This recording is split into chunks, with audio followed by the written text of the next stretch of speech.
Good evening. I'd like to call the June meeting to order.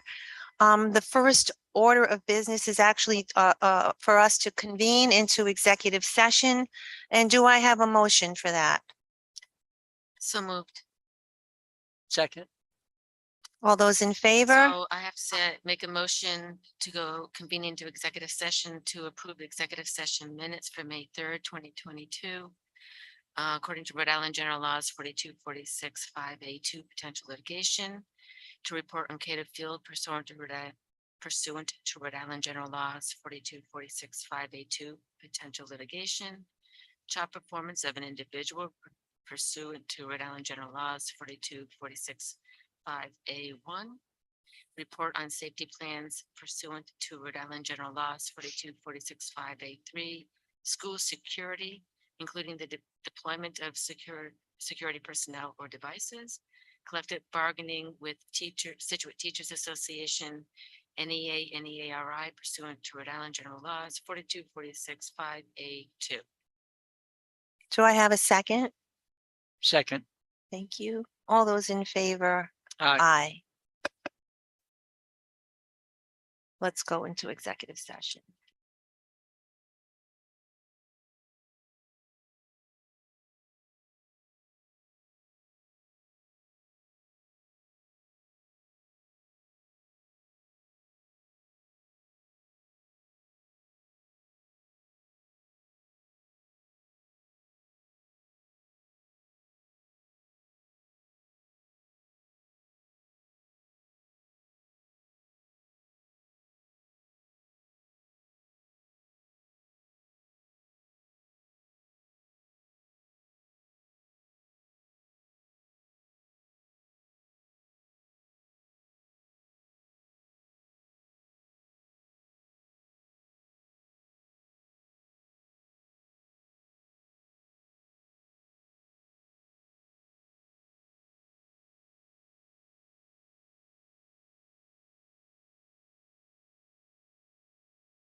I'd like to reconvene this meeting from executive session.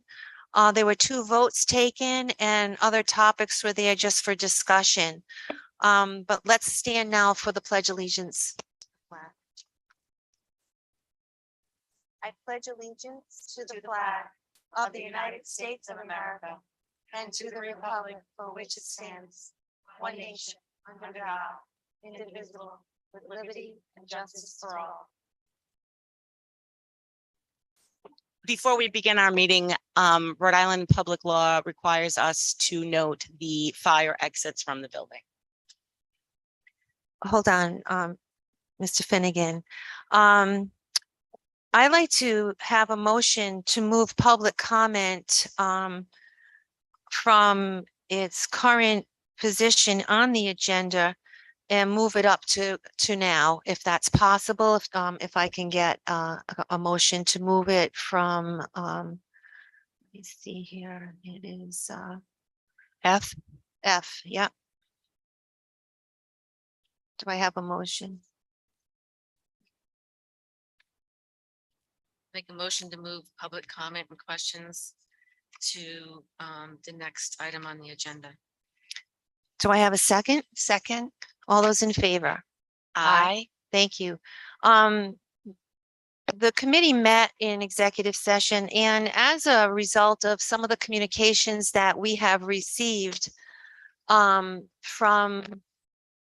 parents and other people in our community regarding the status of Cato Field, we wanted to have a statement available to you tonight, and also give our parents an opportunity to, answer any questions regarding that.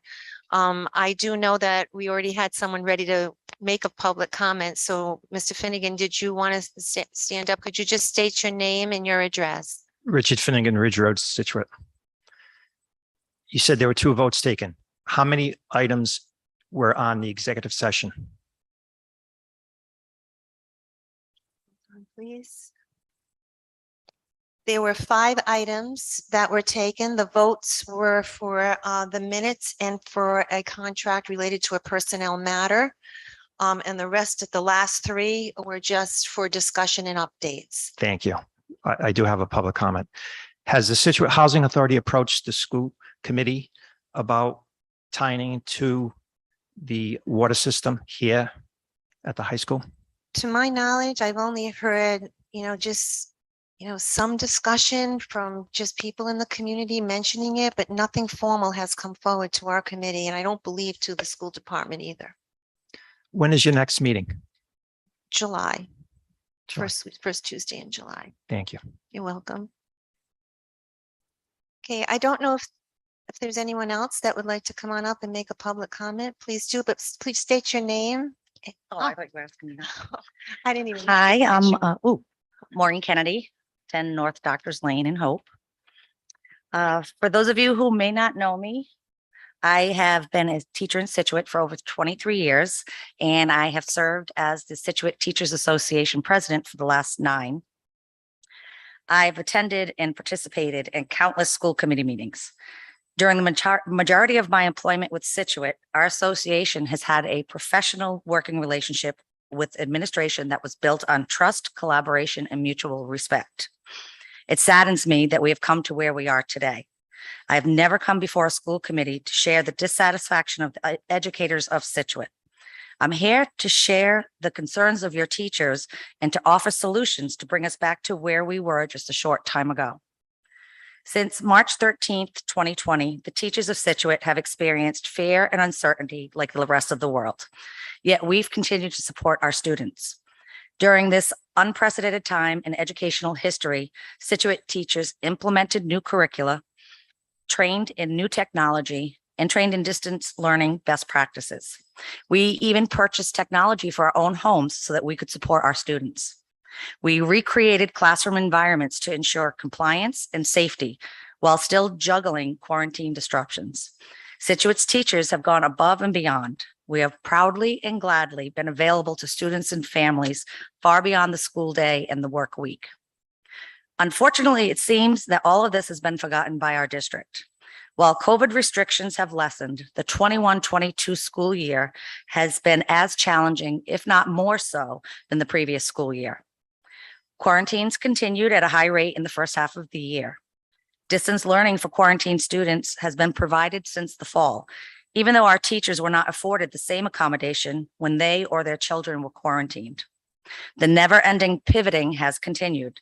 The teachers of Situate have continued to support our students, yet our district leaders have not supported us. Our teachers have been mistreated, including threats and disrespect surrounding the issue of the high school science chemical closet, the inferior building conditions such as mold in the department chair suite, the total disregard for our contract as it pertains to teaching positions and professional development, and unfair labor acts such as withholding pay and healthcare benefits. The teacher shortage is growing at an alarming rate in our nation. I fear our district is at risk of losing teachers. However, I know that with collaboration and mutual respect, we can turn this around. On behalf of the teachers of Situate, I'm here to present you with our requests and expectations. We want health and safety issues addressed immediately. We shouldn't have to fight to be safe. We want protocols in place if health and safety issues are not addressed in a timely manner. We want our working conditions to be improved. A focus on building improvements, including updated furniture, is in order. Remember, our working conditions are our students' learning conditions. We want to collaborate on all decisions that affect our students, teachers, and families. We want teacher input to hold weight and to have a real seat at the table. We do not want our input ignored. Our teachers are solutions-based. Their expertise and experience should be incorporated into decision-making. In the future, we want full transparency. We want input on changes being made to our classrooms, our schedules, our curriculum, and school policies. We do not want to receive a memo telling us about decisions that have been made without our consideration. We want all administrators and school committee members to attest to reading the contract that they are legally obligated to honor. And finally, we demand respect.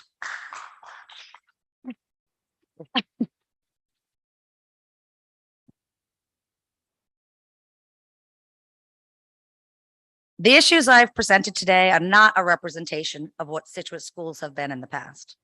It's my hope that we will have an open, honest dialogue moving forward to address these issues and others. You, as the school committee, are responsible for ensuring the health and welfare of your students and teachers. It's your duty to provide students with an exemplary 21st century learning community. That cannot be achieved without collaboration and support of teachers. Together, we can move this district forward, but only with mutual respect, collaboration, and trust. We look forward to negotiating as equals at the table this summer. Thank you.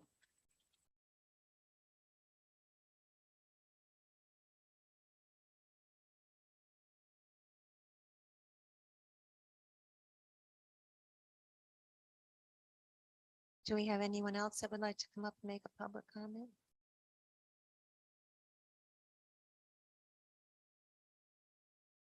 Hi, Bianca Mancini, 665 Hope Furnace Road. With respect, Ms. Chair, you said you have a statement prepared. I know that there are several people that have Yes. comments. Would we be able to hear that before? Sure, Okay, we would thank you. be happy to do that. John, would you mind?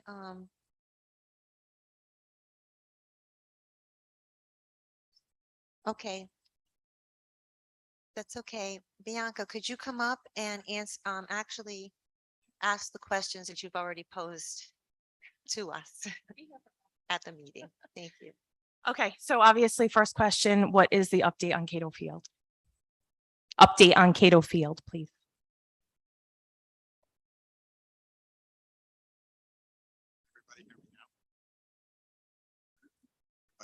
Can everybody hear me now? Okay. You will recall that last spring, there were sinkholes in Cato Field that interfered with the use of Cato Field at that time. And since then, we have asked the architect who designed the field to give us a written statement that this field would be safe to use. Our architect has declined to provide us with that statement. The school department went out and commissioned its own experts, that is geotechnical engineers from Colliers International, who specialize in the design of fields. And we've asked them if they would give us a written opinion that the field was safe to use. They have declined. So we're in a position that no one has been able to give us a written opinion that the field is safe to use. As a consequence, the superintendent has done the right thing, and that is she has not allowed people to use the field. Since then, we have done our own investigation, working with our own consultants in terms of the field and its conditions.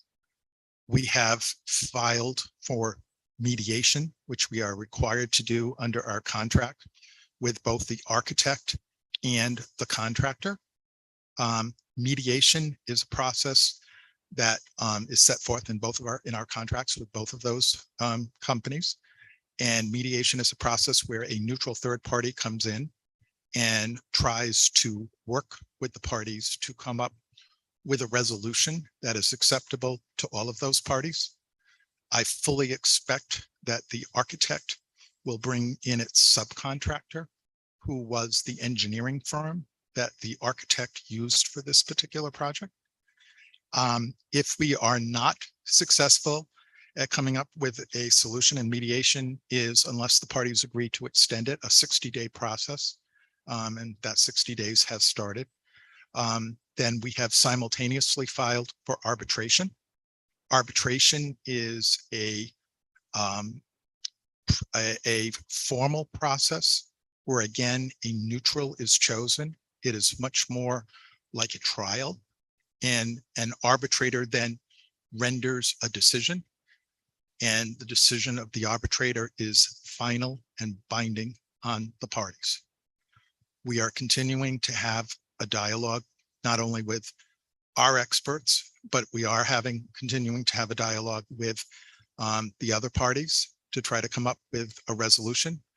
The mediation brings in a neutral, somebody who doesn't have a particular side or position in advance. We are using the American Arbitration Association, both because we are required to do so under our contracts with the contractor and with the architect, but also because those arbitrators, A, are trained, and mediators and arbitrators are trained, and B, have a tremendous amount of experience doing this type of work. In addition to that, the school committee has authorized me to bring in to work with us on this case an attorney who specializes in construction law. His name is Jackson Parmenter. If you look in Rhode Island Monthly, he is listed as one of the best construction lawyers in Rhode Island. And he is joining our team to come up with a solution that is in the long-term best interest of the town of Situate and its students and taxpayers. Okay, so then is it fair to say that by the September school committee meeting, there would be an update on where things lie? That is a fair assumption. Yes. Getting back to what you said about in the best interest of the town and the students, what is the plan for a backup for school athletics for the fall that will be here? Before you know it. And as I can't, I'm the lawyer, and I don't. And that can be addressed to anyone. I understand. Bianca, why don't we come back either at the next meeting, or something can be sent out prior to that to all of our parents with a good plan for the fall. Let's Concern, just to speak back to that. It's a We've had legitimate- that conversation before, and we had track students running in a parking lot, and we have students playing at Manning, which the injuries are countless. So if the intent is to put the students first and worry about injuries, we're not doing that right now. And I've said multiple times, as have many other parents that are here and not here, we are willing to help with whatever we can to make sure our students have a place to play. We've asked for Tasca Field, we get the runaround. We have asked for multiple opportunities to be able to put them somewhere else so that they feel a sense of pride and a sense of happiness when they play their sport. So I'm sure you understand we're frustrated, Yeah. and we don't want to hear that we're going to talk about it. We want it to happen. No, it's a legitimate question, and I completely, and I think the committee understands. I think the most vocal person on this committee concerned about Manning Field and that Plan B is Kevin Pendergast. He's been extremely a big advocate around that. But let us, instead of just speaking tonight, Understood. let's go I just back. want to make it clear, we're going to bring it up I again. understand. Let's go back and let's come up with a solid plan for feedback. Because it's not just us coming to you and saying, here's how it is. You're out there. You know, let the superintendent, let the school committee know, is that right? Or do we got it right? You know, so My fear is, fall sports start within the next 3, 4, 5 weeks. I understand. So we're already behind the 8 ball. Second comment that I do have in regards to contract negotiations, and this is just a question, is there a parent liaison involved in contract negotiations at all? Has that ever been done in Situate where a parent representative has been part of it? My knowledge, and I know Colleen, you've been here the longest. I don't think there's been a parent in any, included in Any any of the capacity. whether it's the teachers or the, Okay. the paras. or No, anything. we've obviously, parents have always been included on search committees for, yeah, as you know, Right. principals, administrators, things of that nature. My experience in the last 8 years, we have never had parent involvement in negotiations. Okay, so my suggestion then to the committee would be to get some sort of feedback from the community on how they feel about what's happening currently. And as much as I appreciate what Mrs. Kennedy said, not everyone here is happy with what's taking place in Situate and the teachers. And I'm not saying that it's one or another or anyone in particular, but there's been some areas of concern that I've had with my children as well as others. And I just think that getting some input from parents before you head into that might be appropriate. Bianca, I just wanted to touch base to, you brought up a good point. So yes, we did. There was a meeting we had this whole big schematic out of what was going to happen with, because we were in the midst of the season. And I think we explained at that meeting, and I get it. Believe me, I get it. It was kind of like a wait and see, but then finally like, oh my gosh, it's here. We need to come up with a plan. Right. There, our building principals, our athletic directors, our coaches, our superintendent, all came up, worked together to come up with a plan. And then the next day it fell apart because buses couldn't show up and I'm not, these aren't Right. excuses. I there needs understand to that be- things happen. There needs to be a plan and then a backup to the plan, because what you're Right. saying is absolutely right. And the safety of our children is most important. Absolutely. And we had these issues many, many years ago about leaving kids at fields, not acceptable. Not acceptable. I know we're in a bus crisis, so we need to have the plan and the backup plan. Our attorney just stated that obviously he talked about mediation, negotiation. Without letting any cats out of the bag, we know there's a time involved in this, right? And he just alluded to 60 days. So we're already Right. at the beginning of fall sports. So we know, and most importantly, our administrators know that we need to do, we're not waiting to say, oh, we're not going to be ready on, I'm not, no cats out of the bag. No, but based on what absolutely. common sense get is that. dictating that we need a plan to make it safe for our students for fall sports. Correct. And we don't expect you to do it alone. And that's why I continue to say, please reach out to any of us to help you get that accomplished. We are happy to do it. Happy to do it. And I've seen it. That's the beautiful thing. We've been a part of this community for a while, and through all these different organizations, who has mud on their boots, who has this, you may be an attorney at night, during the day, but you're slinging this, or an engineer, or, Right. and we get it. And you have a vested interest, obviously, as do we. So, and it's difficult. Well, I just want to be clear. It's not, I do a lot for this town because I want to. I Mhm. don't do it for my own kids. I do it for everybody. I don't expect anything in return. What I expect is the respect and the transparency for the kids that go to schools in Situate, because it's not fun when your kids come home and say that they're embarrassed to tell people where they go to school because everybody knows they have no field to play on, or they're embarrassed to say, oh, I go to school in Situate because we're losing people to schools left and right. Or when your 7th grader comes home and says that all of her friends are saying she's going to only have 32 kids in her class when she goes to high school. So, those are the reasons why we stand up and say things. And again, as I said in my email to all of you, it is not personal. I respect you all very much, but it becomes a point where you have an obligation as a parent and an obligation as a community member to step forward and say something has to change. And with that, to not end on a negative, I appreciate that you gave us a statement tonight. I appreciate that you gave us information, because that's all we've been looking for. We just want to fix it. Right, and we really did need to get to this point. I don't know if Mike, can you, I think that there's a little bit of a piercing sound and I don't want people, this feedback. If you don't have, if you're not using your mics, please turn them off.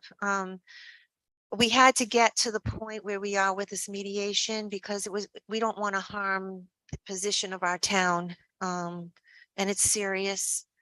And I know there's a lot of people upset and we are upset too, but we're doing everything we can to remedy this and to mitigate it. And it's not going to happen overnight, unfortunately. So we got to wait another 60 days and we'll see where we end up. But thank you for your due diligence. I hear you. So thank you, Bianca. Bianca, I just Yeah. want to add, Sure. our field A is in disrepair. Mhm. We go down the Manning Field and I feel your pain, honestly. Kevin, you We know. just- We just have, I don't have to we tell just you. had hired a new director of building and grounds. Mhm. I have spoken to him and have addressed the issues, and he is going to take the proper steps to make sure the fields are in great working conditions come September. Okay. I'm going to be on. I know where you live, Kevin. Trust me. Thank It's you. a public meeting and it is on record. You said Okay. it. Thank you very much.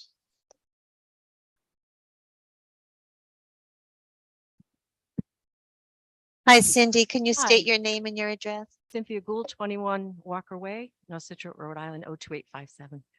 I have to just say a couple of things. I appreciate that the conversation about the field went back and forth between you and Ms. Bianchi. The idea of like sharing where we're at, what your concerns are. However, I'd like to go back to Mrs. Kennedy's comments and her letter. I just noticed that following that, there was silence. And perhaps you have a plan to address it at some other point. But for everyone gathered in the room, I mean, it really seems like there was no response. So I just wanted to say this, that perhaps you'd like the opportunity now or would take the opportunity to even echo some of the comments that she made and give a response to both the taxpayers, because Maureen and I are taxpayers, and to the teachers in the room whose voices are being represented or whose concerns are being shared with you tonight. Perhaps you have a plan later in the meeting to do that, but following public comments, many people leave the meeting. We know that because many of us are not here still at 10 o'clock, but so I just wanted to give you this opportunity, just if there was something that you wanted to say. So, I actually was going to swing back around. I was just trying to absorb it because we kind of been hearing a lot about the field and Cato and Cato and Cato, but I didn't, to be honest with you, expect a statement from Maureen. And I would like to just say a couple of things about, I mean, I know that there's been issues, but I didn't realize it was going to be here tonight. I do want to state a couple of things.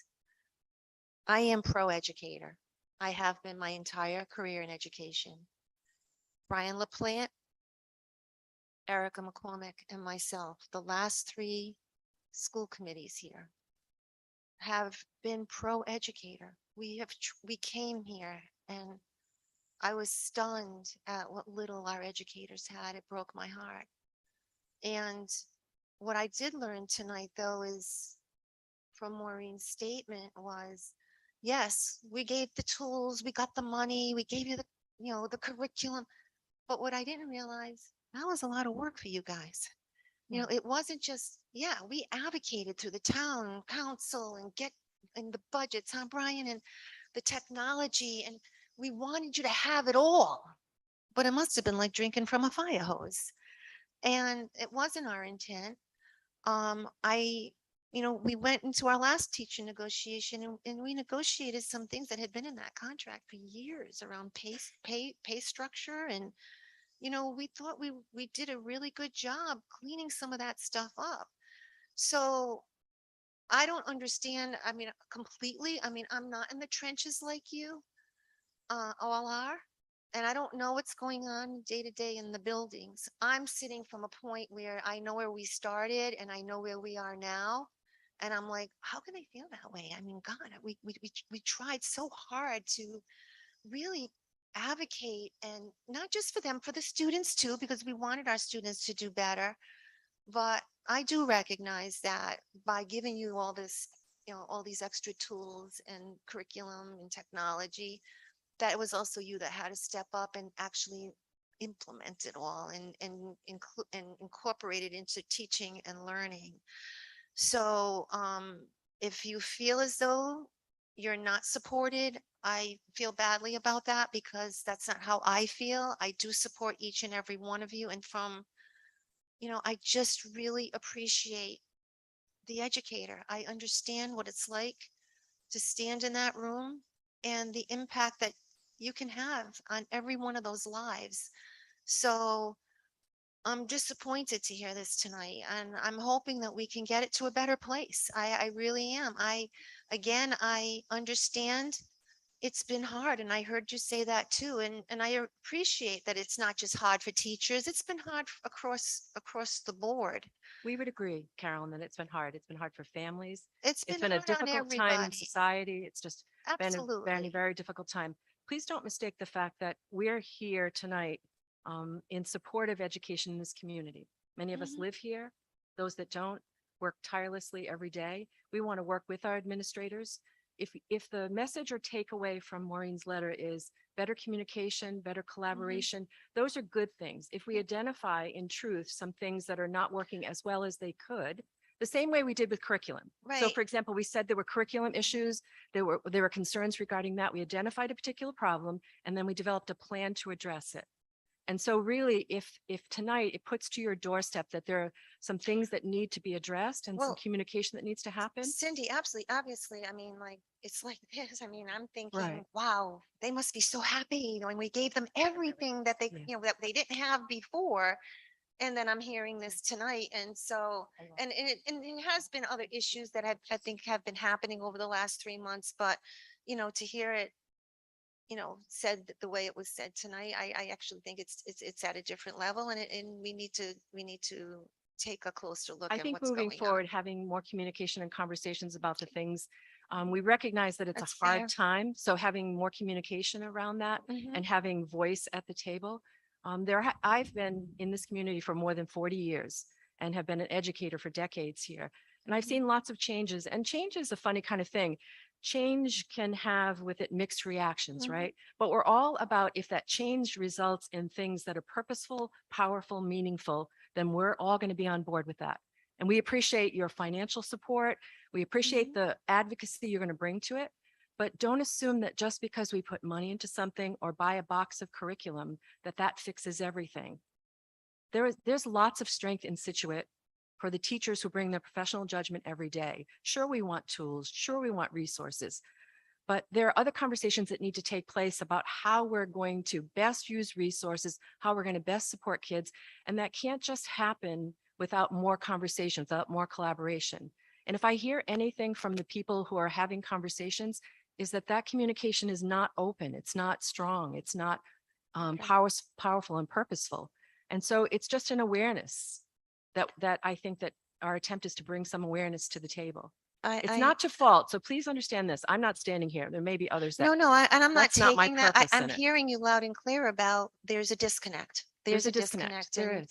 But I do want, if there's one thing that you can walk away with tonight and the members here, is that you are valued. You are valued. And maybe there's things that we can, change to help, do a better job at making you feel that way, whether it's communication or things like that. But I hope that you can at least see that we have been working very hard to support. This isn't to our discount anything educators. that you've done to work to improve the quality of education. At some point in the improvement process, we step away and we become reflective about what work is happening, what's working, how people feel in it, how people who are in the trenches are doing the work. Yeah, And there just needs to be more conversation about those things because we just Yeah. can't assume because we invest in something that the investment is serving its course, that we're making the right progress, that people are feeling valued, have voice, all of those things. I So understand. Cindy. Erica, I didn't know before I leave if you. I wanted- know yeah. that Erica McCormick would like And to then I know say. Maureen has something that Okay, she wanted to and follow then up we're with. gonna go to Brian. So when I was first listening to Maureen, I started taking some notes and then I realized I needed to stop taking notes because I could always go back and view the recording, which I will do. Because there were many things I wanted to write down. I am on the negotiating team with Mary Manning Morse. Erica, I'm And- sorry to interrupt, but did you want to address that to Maureen since it No, was? both of you. Okay, all right. Because you asked, how come there was no response? Yeah, oh, absolutely. And so I'm answering that question. And so I was just trying to absorb it all. And then in my head, I'm thinking, I will have an opportunity during negotiations to address these. I really want to go back and like I said, I'm going to listen to the recording again. I'm going to write things down. I'm going to make notes for myself because that's how I work. And I will want to address every single thing that was mentioned. As I look out into the audience, I see many people who I've had 4 kids go through the system, and I see many people out there that have helped my husband and I make amazing young adults in this world.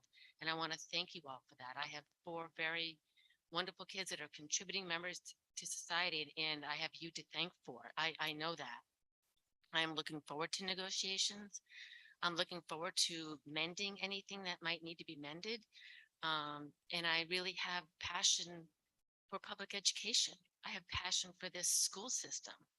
And I truly feel that we're going to have great negotiations. I think we're going to come to an agreement. I am very open to listening. So what you said, I just want to say that this is beyond the negotiating table, just for a point of reference. So really, at the end of it all, it's beyond the table. That beyond I am that not table. aware of. So those are Yeah. issues I'm not aware of. Maybe Yeah. those will come to light. I'm sure they will. Thank you. Hello, me again. I just want to say I'm surprised to hear that you were not aware of my statement because I was told the entire committee was. And I do appreciate that you have education as your goal, but buying curriculum that the teachers are not fully part of, or that when they respond to say that there are issues and ignoring it, that's the problem. My message wasn't, you have not given us money, or you have not, you mentioned increasing salaries 3 years ago. Yes, we did have a salary increase 3 years ago, but that's not the point of my statement. The point of my statement, and hopefully Erica, you will read it, watch it again and write down some of the points I made.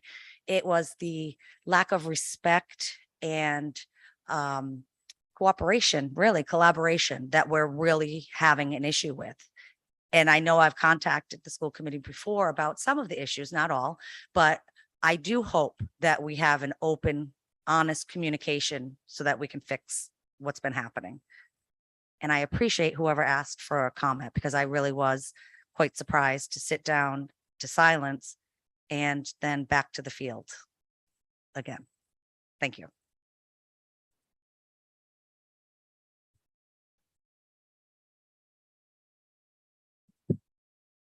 Good evening, Brian LaPlante, 11 Overlook Trail. I appreciate, first of all, the information that was shared this evening. It's really important. I think that it's clear that the committee and the administrators recognize that. And I also have an appreciation for the effort that you engage in, having done it for 12 years. I think that there are lots of important things that this committee needs to be focused on, right? You have a lot on your plate. The administrators do as well. And I don't mean to isolate Cato Field and make it to be something more than it is, because the teacher contract is incredibly important. So many issues. I just happen to have a personal vested interest in the field because, frankly, I worked really hard to help get it built. Back in 2017, we worked incredibly hard. Families, many of you on the committee, and we worked so hard because we recognized how important it was. And I want to connect it to something that I think is really important to communicate, and it's important for everyone to contemplate. And that is, when we were bleeding dollars, when I was on the committee to Pontiac, we went with a group of us and we met with RIDE. We met with the director, and essentially what he told us across the table when we pleaded for some kind of capping on the bleed that we were having to Pontiac, he essentially said, compete. Compete. I'm sorry they got a head start, and they did, but compete. The field, again, isn't in and of itself something that you should spend 100% of your time on. You have so many important things, but it is an integral component of the competition for students. The reality that we all face as school departments, as towns and cities in the state, is that kids are moving from town to town, and it's not just based upon the educational process. That's the reality within which we operate. I know personally because I coach competitive basketball, and I have kids that are in the town of East Greenwich and Barrington, leaving those towns for other public schools for athletics. Some are leaving for the CTE programs, but oftentimes it's the package, it's the presentation. So I really think that it's great that the committee and that the administrators recognize the importance of this. Frankly, I don't understand, one of the charms of arbitration and mediation that's buried in the AIA contract, the construction contracts that you have, is that it's the speed with which they operate, right? Some people say the court system is slow justice is no justice, but we were cognizant of the issues 2 years ago. And it's curious to me that here we are filing and seeking mediation and arbitration now. We knew we were innocent and victims 2 years ago, but there are undoubtedly some reasons. You have to get back some expert opinion. You have to be solidified in your position before you do that. I just hope now, going forward, that you report to the public that which you can. There are some things that you can't, a lot of strategy and detailed information, but report so that we can fight with you to compete, right? So that we can tell kids in other towns that our beautiful field will be usable very soon. It's critical. It's critical that we get there. And I hope I have faith in John and in his co-counsel now that they'll get the job done, because again, we're victims here. We didn't build that field. We paid good dollars. The taxpayers did, and we deserve compensation for it. We deserve a brand new field, frankly, and we need it soon. That's the other point, and it's the last point. Time is a serious consideration of all these families in town. I started a process several years ago when I was on the committee about a coaching policy, because in my experience, coaches can have incredible impact, positive and negative, on students. Teachers can as well. That's a complicated issue, right? Trying to negotiate with them. Coaching policy, I thought it was something that I could effectuate change with. And I developed a policy where we could move coaches, right? Or improve the coaching environment to better the experience for kids without a lag. Coaches tend to lag, right? When they're not the right person. And so they impact, oftentimes negatively, students for several years. And that's not fair to the kids. I wanted faster remediation of these issues. Well, essentially, you have the same issue before you. You need to expedite the process of concluding this field issue in the way that we have a new field. My kids, whom I fought for to use the field, they're never going to use it. I mean, that's just the reality. It's sad to me, but now I'm starting to care very much, like I always have, about other kids. I don't want kids that are 8th graders not to have a positive experience with that field. They deserve it. And frankly, the townspeople too. They're missing walking on that field. So if I can say anything, please put this on your agenda. I have some clients with whom I communicate regularly, weekly, monthly. We have a set schedule.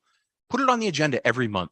Get some feedback from council every month, because with all due respect to lawyers, and I know every day I go into work, I am flooded with work, right? And so you need to communicate. Squeaky wheel gets the grease, you know, so please just do as much as you can to be diligent about communicating with your lawyers so that the train is moving forward. But again, I appreciate all that you do. And I know you're all working really hard on this. And I expect you to finalize this process favorably for everyone. Thank you.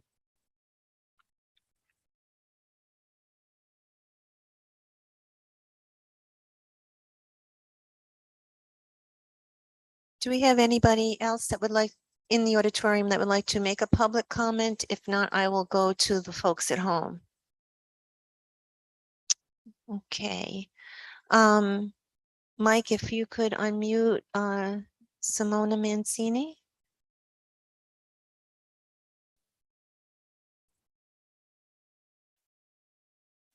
Hello, can you all hear me? Hi, Simona. Can you state your name and your address, please? Yeah, Simona Mancini, 665 Hope Furnace Road. Okay, I'm here to comment on the status of the situation with Cato Field and Manning Field. I know you all are very occupied with the status of Cato Field right now, so it's mostly on comments about Manning. The soccer or lacrosse teams are being forced to play on a field that is not in the condition required to play these sports.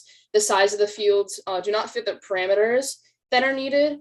For example, the soccer field is smaller than Cato Field, which is with regulation. And the condition of the field relating to the holes and everything is just not up to date. And I know that it was mentioned that would be taken care of further in the future, but this field has been like this for a couple of years, and it has caused a lot of injuries.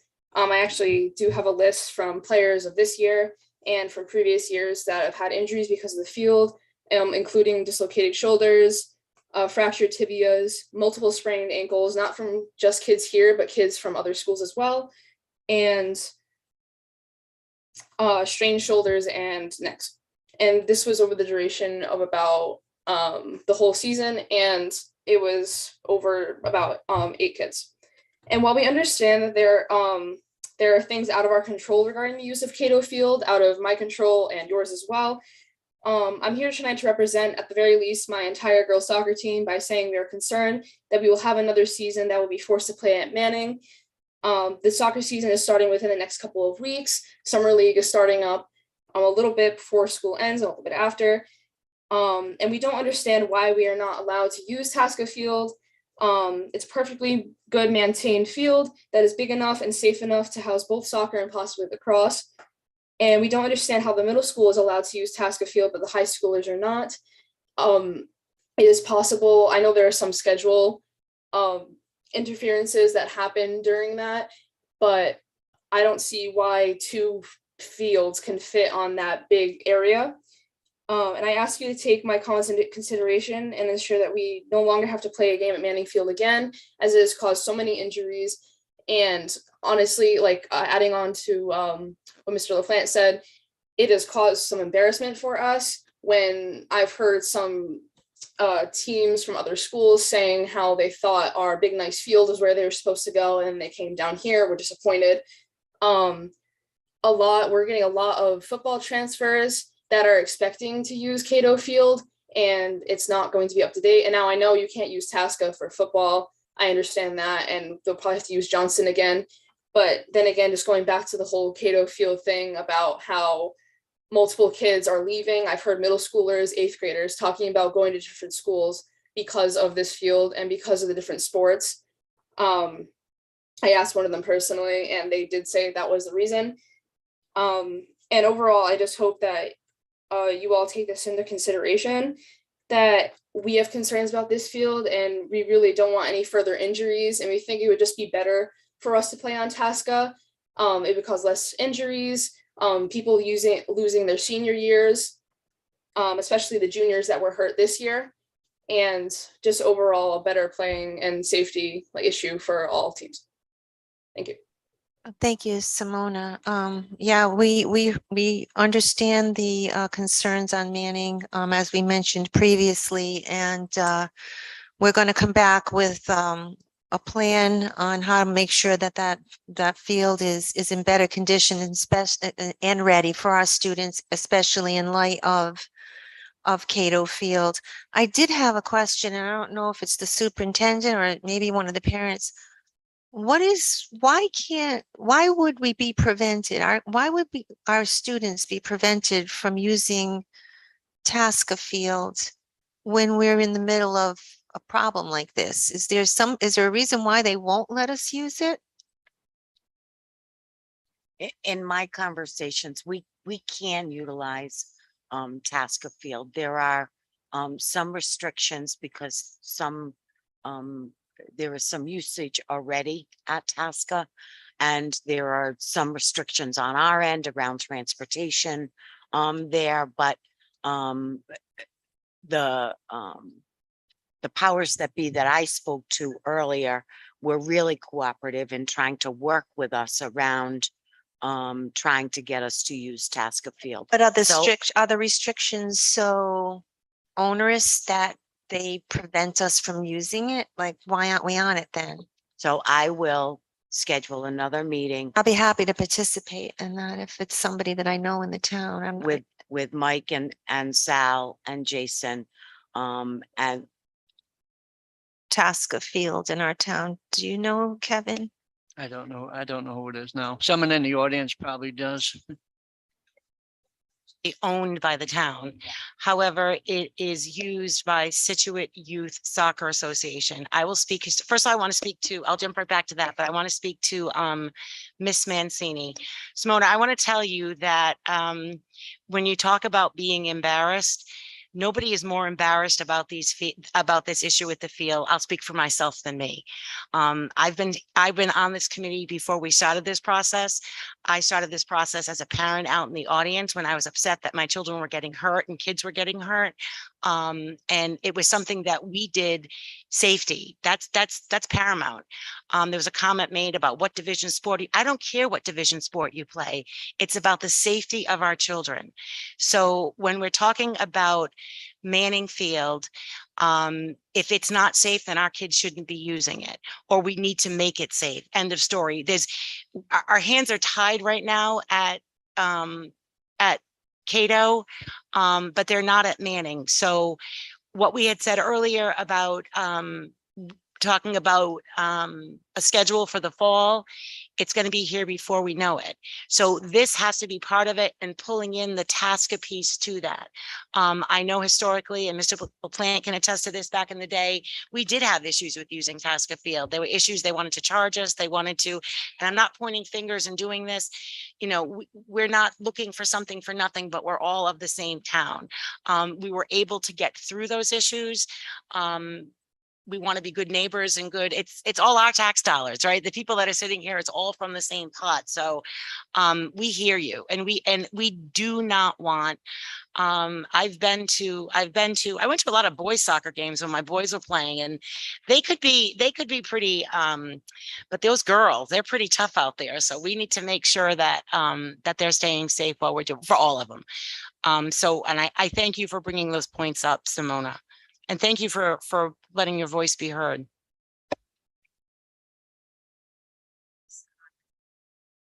On. If I could address Simone, please. First of all, thank you for your leadership in representing your team. It's a scary thing to get before a body such as this and speak your points. You did a great job. I have to say, quite frankly, I'm confused. I feel like I am hearing different stories. When I ask about Manning Field, I have been told of the investment that has been put in Manning Field. And then I hear the problems. I know this weekend I'm making a point to get out and walk it. I want to see for myself. My understanding is a new sprinkler system, or it was upgraded, it was repaired, that the field conditions were addressed. And this is within the past couple of years, which is why I'm hearing these comments. I'm taking them very seriously. but I want you to know I feel confused. I would respectfully ask that Manning Field be put on our next agenda. And let's, if we can, let's get a deep dive into what has been done, what the conditions really are right now, so that we can move forward with it and make it a safe field. Quite frankly, that field was named for my dad. And it really hurts to hear of, I know he would have been greatly upset to hear the conditions under which I'm hearing tonight kids are expected to play. I just want to add before, it comes down to tender loving care in your job performance. Anybody can race around cutting the grass, but it takes an effort to make a field very nice, just like your own property. You just can't cut the grass and think it's going to be nice. You got to put some time and effort in. That's what we need. And honestly, that's what I expect as a school committee member and a town resident. When I drive by the field every single morning and I look at it, and Mary, yes, we spent about $120,000, probably about 3 or 4 years ago, on the girls and the boys baseball field. If you do not fertilize, water, take care of it, it will disappear quite quickly. So we got a new building and grounds director, Jason, who is going to be on it and working very hard. Thank you. Jackie LaPlante? Trail. First, I just want to say thank you to all the teachers for all their hard work. And I'm up here talking about the field because that's why we're here tonight. I'm not sure where the confusion about Manning comes from when there was an article in the Valley Breeze in the fall about all our soccer players that were hurt. So it is a problem. It's been a problem. Not having Cato Field is a problem. We had our track team was practicing in the parking lot of our school. Our track team was practicing in the parking lot of our school. If you're worried about injuries, there you go. All our track runners had shin splints, slipping on sand, never mind the liability about getting hit by a car. So Brian talked about getting kids here, which we have, by the way. And again, sports attracts students. It does. It's just how it is. We have many girls basketball players that are from out of town. But what your main focus right now needs to be is not losing the kids that we have from Scituate, because they're going to leave if things do not improve. Because you all know, Brian and I, education is ridiculously important. We have a kid going to a great college because we value that. But wait, what makes our kids is their athletics as well. And my son has not been able to play on a regulation lacrosse field at Scituate. They go and play somewhere else. Manning is a mess. Our kids are getting hurt. And Cato Field has not been usable for a year and a half. A year and a half. I get things take time. I understand my husband's an attorney, but a year and a half and we're just filing. Let's go. Like, we need to do better. We need to keep our kids here. We've worked so hard on our education piece. Our teachers are amazing. We need to be better with the athletic programs. I love our AD. He needs support. We have as many varsity sports at Scituate as they do at SK, which has, I don't know, 4,000 or 5,000 kids. We have the same amount of varsity sports. He needs support. He does the high school and the middle school. Our kids need it. They do. And if you want them to stay here, and they want to stay here, there's so many charming, wonderful things about Scituate. My kids know their teachers personally. They support them and, they know all about them. But we need to do better with the field. We need to fix Manning Field as soon as possible because fall sports are here. Let's call it what it is. And then, I felt bad for our track team. I'm going to these track meets. Our kids don't even know how to pass the baton because they're practicing in the parking lot. There was no alternative plan for them. And we knew about it before track season. So I feel like, you know, and then the Tasca Field situation, there was stuff on Facebook, everyone's going back and forth. I didn't hear one person say, let's just do the best and the right thing for the kids. Let's do what we need to do for our kids. It's who owns what, this and that, and all this other stuff. Let's do the best we can for our kids. Because guess what? They work really, really hard in this community, for this community, and in this school and for this school. They're part of the reason that that field exists. They went door to door. They put themselves on the line for it. They stood out all day for voting. They support our teachers and love our teachers as well. But we need to work as hard for them as they do for this community. Thank you. And I love you all.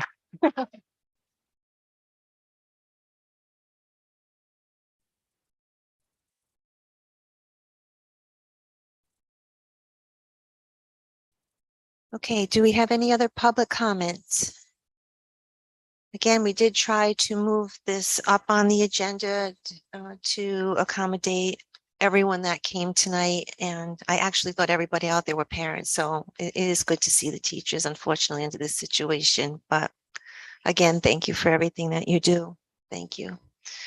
Our next agenda item is the consent agenda, which is the minutes, the regular session minutes for May 3rd's meeting, the bills, general fund bills for FY22 in the amount of $470, $801 paid on 5/16. General fund bills for FY22 in the amount of $15,952 paid on 5/24. Capital expense bills, which I do appreciate being broken out. Thank you, Stephanie. For FY22 in the amount of $111,000 paid on 5/24. General fund bills for FY23 in the amount of $68,948 paid on 5/3. And general fund bills for FY23 in the amount of $48,909 paid on 5/31. The third consent agenda item is the recall on teachers. I do want to just state that if you recall, our Director of Finance did tell us that this month's agenda would have significantly more bills to approve because of the transition of the new FMIS system. So that's why you're seeing a little bit more than usual on here. So before I ask for a motion, do we have any discussion on these items? Don't you want us to so move second and then have a discussion? We could. That way we don't have to repeat it. Okay. I Yep. mean, what you just said. You don't want to say so moved? I make a motion to move the consent agenda. Do I have a second? Second, Do I have any discussions? yes, I have a question, just to help me understand as I was going through the general bills paid on various dates. It looks like we have 3 companies for electricity. I see National Grid, I see Wed Shun LLC, and I see Direct Energy Business. I'm curious. I was very curious as well when I started, so that's one of the items that I will be looking at along with a few others. Checking out our contracts, etc. But there is 3. That's Okay, yeah, I mean, if that's a place we can save some money, you know, maybe that can be shifted towards Manning Field. I'm all about saving, so I'll be looking at all of that. Okay, thank you, Stephanie. Stephanie, if you have the answer, you can feel free just to email the committee on the follow-up on that. Just don't respond, everybody. Okay, go ahead. Second Sure. question, and it may not be a lot of money, but the copier overage could be related to the contract. And that was 17, I'll just call it 1,700 That would be for 1 month in overage? Seems like a lot. Yes, that's another contract I'll be looking at, but I can get back to you on the specifics of what that had to do with. I'll Oh, speak okay. with Jen and get a breakdown. You know what? Math minds, I think alike. I've been looking at it all. Okay, thank you, Stephanie. Yeah, Stephanie and I had a conversation. She's gonna pull all those contracts and take a deep dive into them to see if we need to reconsider anything. Thanks. Any other questions on the consent agenda? All those in favor? Aye. Thank you. The next agenda item is the superintendent's report. So Lori? Good evening, committee members. This is one of my most favorite times of the year. All the fun stuff is happening. It's a lot of work. Teachers are working overtime, but this is when all the fun happens between now and the end of the year. So I have had the honor to attend many of the end of the year activities. I'm going to be reading to elementary students this week, which is always a really fun thing to do. And I've had the opportunity to observe their laughter and free spiritedness during field days, which brings lightheartedness to all of us. I want to thank parents for volunteering during those field days and for teachers that were outside all day long. At least the day we had field day at Clayville, it was overcast, so nobody was really hot. It was actually a perfect day for the kids to be outside, and everybody was having a great time. I've participated in awards nights at the secondary level, the top 10 breakfast. And at 60 years old, I'm still going to the prom. So what a wonderful life I have. As always, school committee members are invited and welcome to join any of those end of the year activities.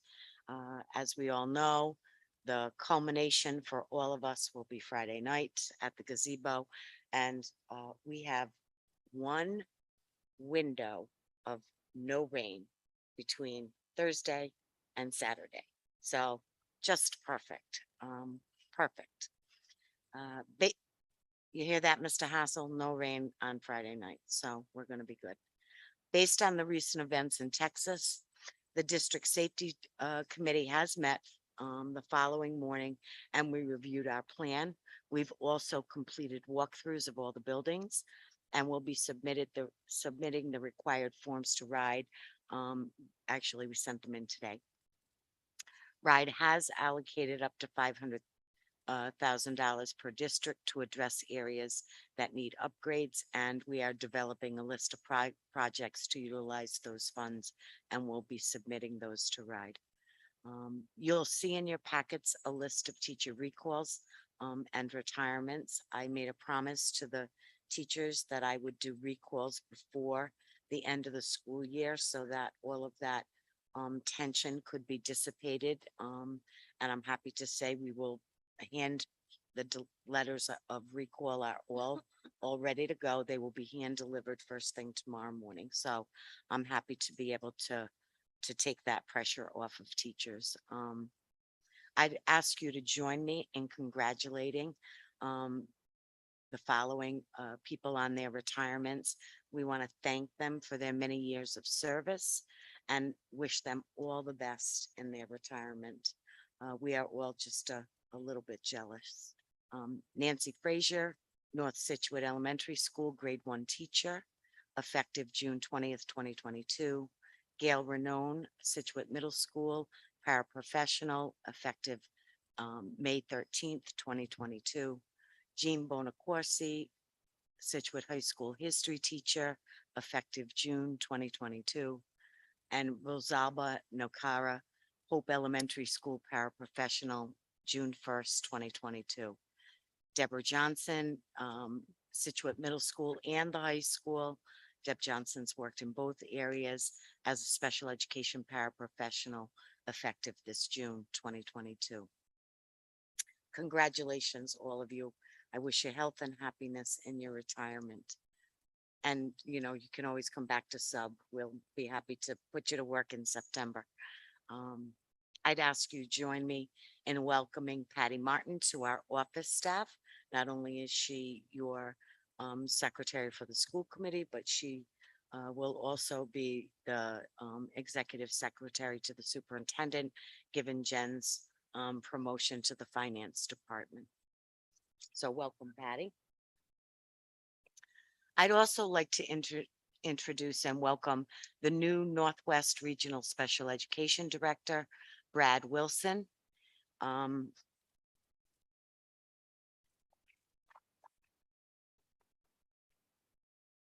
I guess we made a good choice because he was just named the Special Ed Director of the Year for Rhode Island. So congratulations. He's from Coventry. He's coming to us from Coventry.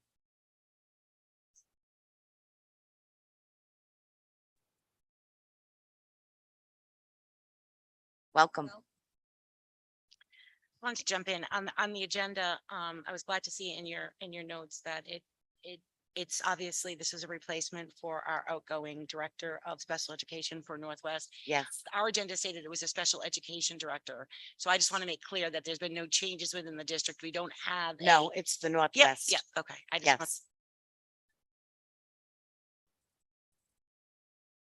Yes. Yes, no changes in the structure. We are still part of the Northwest region, and this position is connected to the region. I'd like to introduce and welcome the new principal at Clayville Elementary School, Miranda Carpenter. Welcome, Miranda. Miranda joins us from Bristol Warren, and she is leaving Hugh Cole Elementary School. So welcome. Additionally, I'd like to introduce the new principal of Hope Elementary School, Rebecca Dinnerman. She joins us from North Kingstown School Department. Welcome to Situate, everyone. I'm confident that you're going to add to our already talented administrative team, and we look forward to new energy and ideas as we continue to grow as an admin team. So welcome. Finally, I would like to present a certificate from the Rhode Island Board of Education recognizing one of our school committee members for graduating from the Rhode Island Association of School Committees Leadership Academy. Congratulations, Carolyn.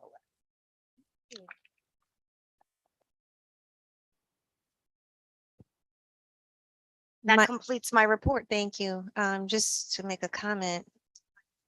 My sister is the chair of the State Board of Education for secondary and elementary. And she says, oh, I signed your certificate for you today. I was like, oh, what? So now I know, but thank you. And I thank Tim Duffy for that as well. So does anybody have any comments? I do want to just say a couple of words. I really want to express my appreciation for those people who are retiring. I know we're losing two really great teachers and some really good paraprofessionals that have been with us for a very long time. I also want to wish John the best. I know that you've worked very hard. You've helped so many children, including my own. And then you've tried to help so many as well along the way. And so I wish you the best of luck as you go forward, John. And I do welcome you on board. You know, they're our most precious students we have. They need you. And so please do good work for them. So, yeah, thank you. And welcome Patty and welcome our new elementary team. Now you're the senior person and she's like, she looks like 16, but I know you're really not. You have a baby and everything, right? So two babies. Oh, God, she looks wonderful. So, but anyway, congratulations to both of you and welcome. We have a very good team here and I look forward to hearing great things coming from those schools. So The next agenda item is a report from our new Director of Finance. It's nice to see this on the agenda. I know there's some important things on here, so we're interested in learning a little bit of an update on what you are finding and also what's coming upon us as far as the next audit. Mike, do you want to pull up the PowerPoint?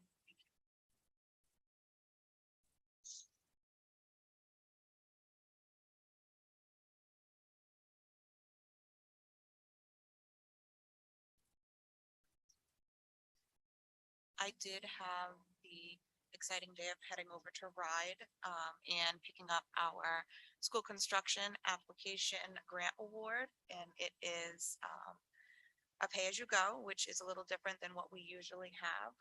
This, they will actually pay as we get invoices instead of when the majority is complete. So they will actually pay up to $171,523 of invoices before it's majority complete. Mike, I think you can move the slide. So that does give us a little leverage, which is nice and different than some of the other awards that we have. This particular memorandum of agreement is just specifically stating that if we should exceed the $4,951,559, there will not be further reimbursement without prior approval. And I'm saying that to the committees that you're all aware. It is something that does need to be signed. Just to talk a little bit about this grant, because I feel like sometimes people don't know what they include or what they're about. I feel like information is power. There is the reimbursement rate, which we have talked about, and it's guaranteed at 35% with the potential of 52.5 utilizing the bonuses. And obviously you can see the options there for bonuses. There's many, so we will try to do as many as we can. Because we are using the bond, they also reimburse the interest. And there is a minimum of $372,750 and up to $559,125 with the interest. And obviously for the 4 million, it is different. And you can see the minimum and maximums there because there's no interest involved in those. So that's the memorandum of agreement. I didn't know if anyone had any questions. I know I talk a little quickly. Okay. Moving forward. I want to talk a little bit about our expenditures for FY 21-22. I'm a person who likes to see where all the money's going, so then I can find out why. So as you can see the pie chart in our breakdown for where everything is going, obviously salaries and benefits is the top tier. Purchase services is next. I know that to people that sounds like a vague title. So I just wanted to give some of the listings: utilities, professional development, tuition, repair and maintenance. Also, if you are into UCOA lines, it is anything between 5,300 and 55,999. Those are all purchase services in case you feel inspired to look up what they include. You can also see the breakdown of other areas. Stephanie, I did want to just, I was going to just call you, but Mary, the utilities, the town entered into a contract with the windmills. So what you're seeing there, and the school department is also part of that. So what you're seeing is some of those other entities are related to some of those new arrangements that we have. So you're associated with saying that. we're purchasing at different rates? Yeah, because we were supposed to be honest with you, and I mean, I was told initially that this was going to be a significant savings by purchasing it, and it ended up not really Correct. coming to fruition. Correct. But that's why you're seeing the multiple vendors there. So I guess you don't really need. I'm happy Stephanie, indicated she's going to look into it and get things streamlined and to our advantage. So my favorite part is next, revenue. And I like to see where that's coming in from. You can see the breakdown. Local appropriation obviously is the most, state operation aid, tuition from LEA. The only one you will not see listed is the tuition from individuals as far as percentage, because that was $600. And when you do a pie chart, it just eliminates it. I just wanted to touch on that, so you didn't wonder where that went. I wouldn't be. You can go to the next slide. Stephanie, Yeah. that, you don't have to go back, but the LEAs, that's our E. CTE.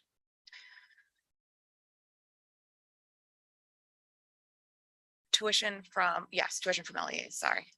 I was looking back. Yep. Okay. And I have a slide touching on that towards the end. Yeah. We don't have to go to that now. Because I believe Shannon's going to present on that as well.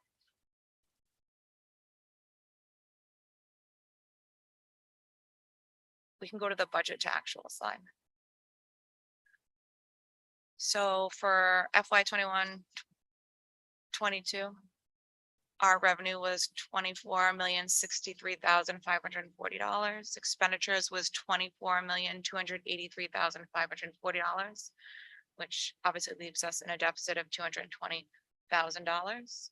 So of course I wanted to know why that was. I took a dive in. Our long-term subs did hit their 135 days, so they had to be moved to step 1 with benefits. Increased substitute rate. We had to attract substitutes during the pandemic. We did talk about that previously.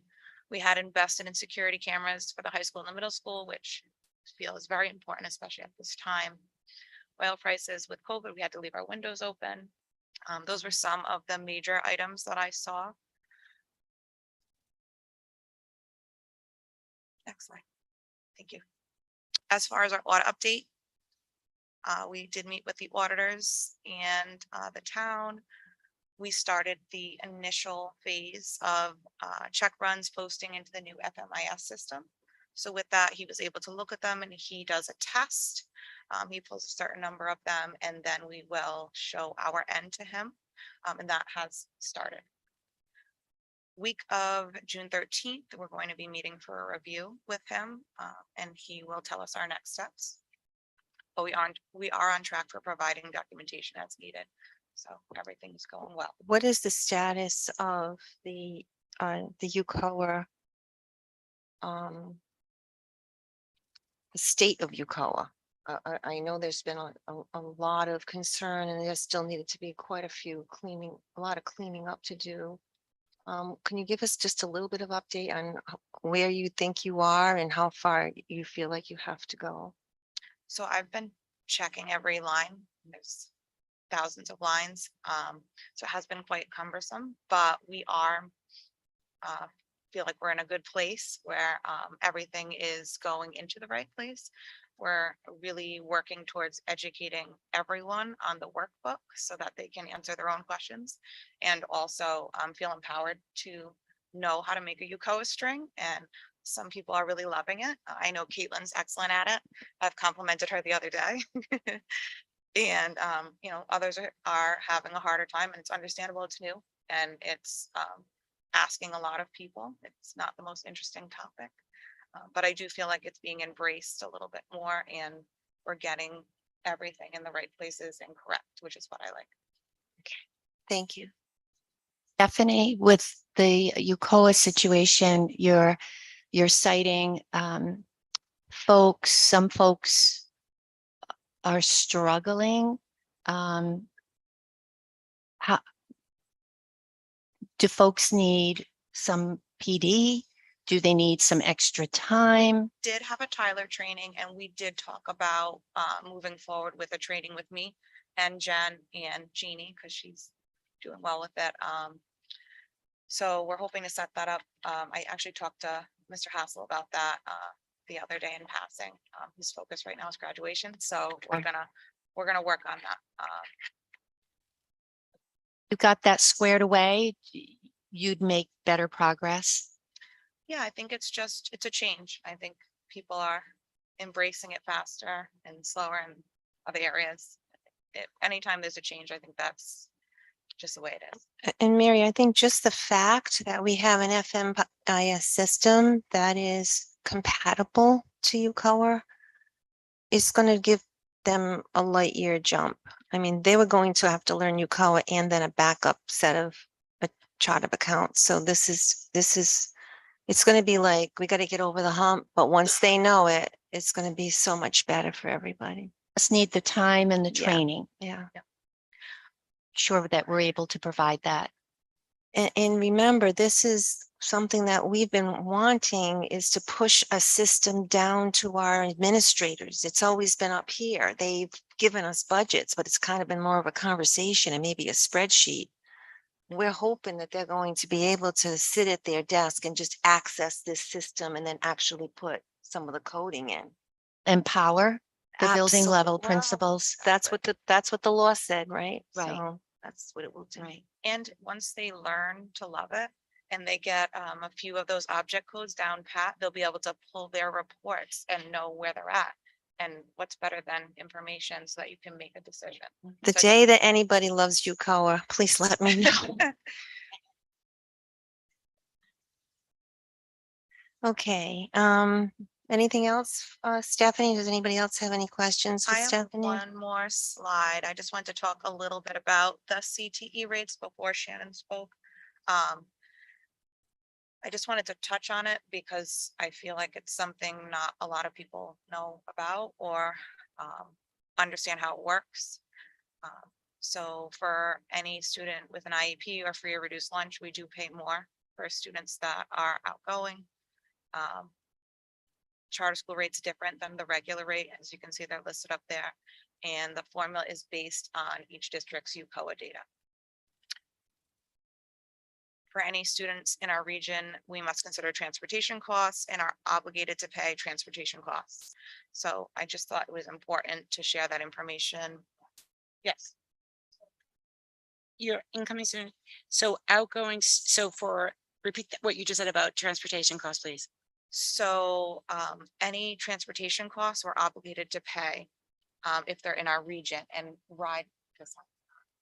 Yeah, so. Based on those regions that don't Right. necessarily touch our town. Right.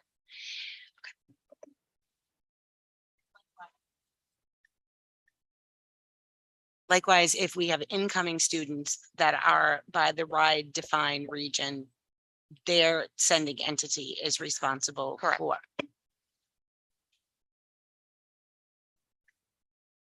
Thank you, Stephanie. The next agenda item is the policy subcommittee report.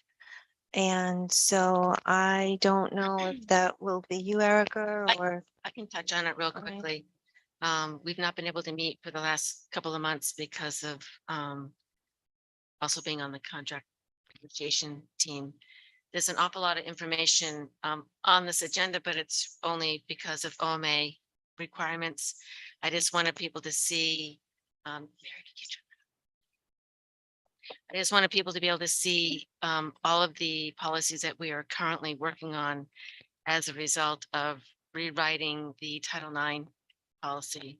We've already decided on some of these that they can stay and they're appropriate.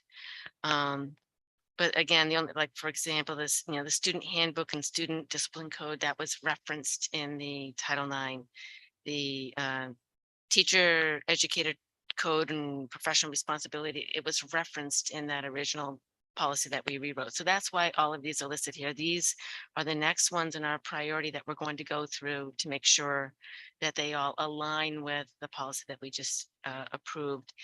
And the crowdfunding policy is written there because it's been brought to our attention that we need to write a new crowdfunding policy. We have it pretty much ready to go. It's just a matter of meeting on it. And where it says services from the Rhode Island Interlock Risk Management Trust, excuse me. Mary had attended their annual dinner and had brought to my attention that while she was there, it was mentioned that they provide a service to municipalities to go through your policy manuals. And I got in touch with, and Lori, I sent you an email on this, a woman named Colleen Bazzioni. The who- word is free, Erica. Free. Free, my Inc- favorite word. Included in the price of tuition is usually how I put it. Nothing's free. And I have a call with Colleen just to do a fact finding, to see what they can offer us. I believe they've offered this service already for the town, but I understand that they can come in and look at our entire policy manual and tell us where it's outdated. I mean, I will find out on Wednesday and report back, but they may be able to help us expedite going through this entire manual, because when you look at it, it's overwhelming and I feel like I need an expert. So if they can do this, then it'll be great. So I'll get back to you on that. The only question I have, and I think this is one for John, John, when I think of the policy manual, I also think that are there things in there that are driven like like academics? Will the interlocal trust be able to look at those types of policies as well? I don't know the answer. I'm not familiar with what the interlocal trust does. We will find out in Yeah. my fact finding. Yeah, no, and I that's what I was gonna say. So I'm thinking and again, they're our insurer, right? So they want to see what our policies are. And they're public record, so we're not sharing anything secret with them, right? So, and maybe they'll weigh in more heavily on certain policies than other, but for free. I'm glad, I will tell you, I got nervous when I saw the agenda. I said, oh my gosh, she's gone rogue on me. Because we have been working very hard, but we have not been able to, just like you said, there's a lot of other things going on, negotiations and this and that. So I'm like, I saw all those policies. I'm like, oh my goodness, but you're absolutely right. So by doing one policy, so thank you for doing this. And my heart felt much better when you said for OMA reasons. Excellent. Thank you, Erica.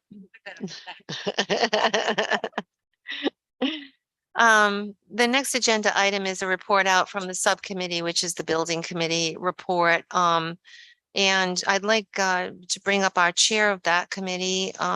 We want to update on stage 2, update on the bond, update on the work planned, and the next round of capital improvements for RIDE approval.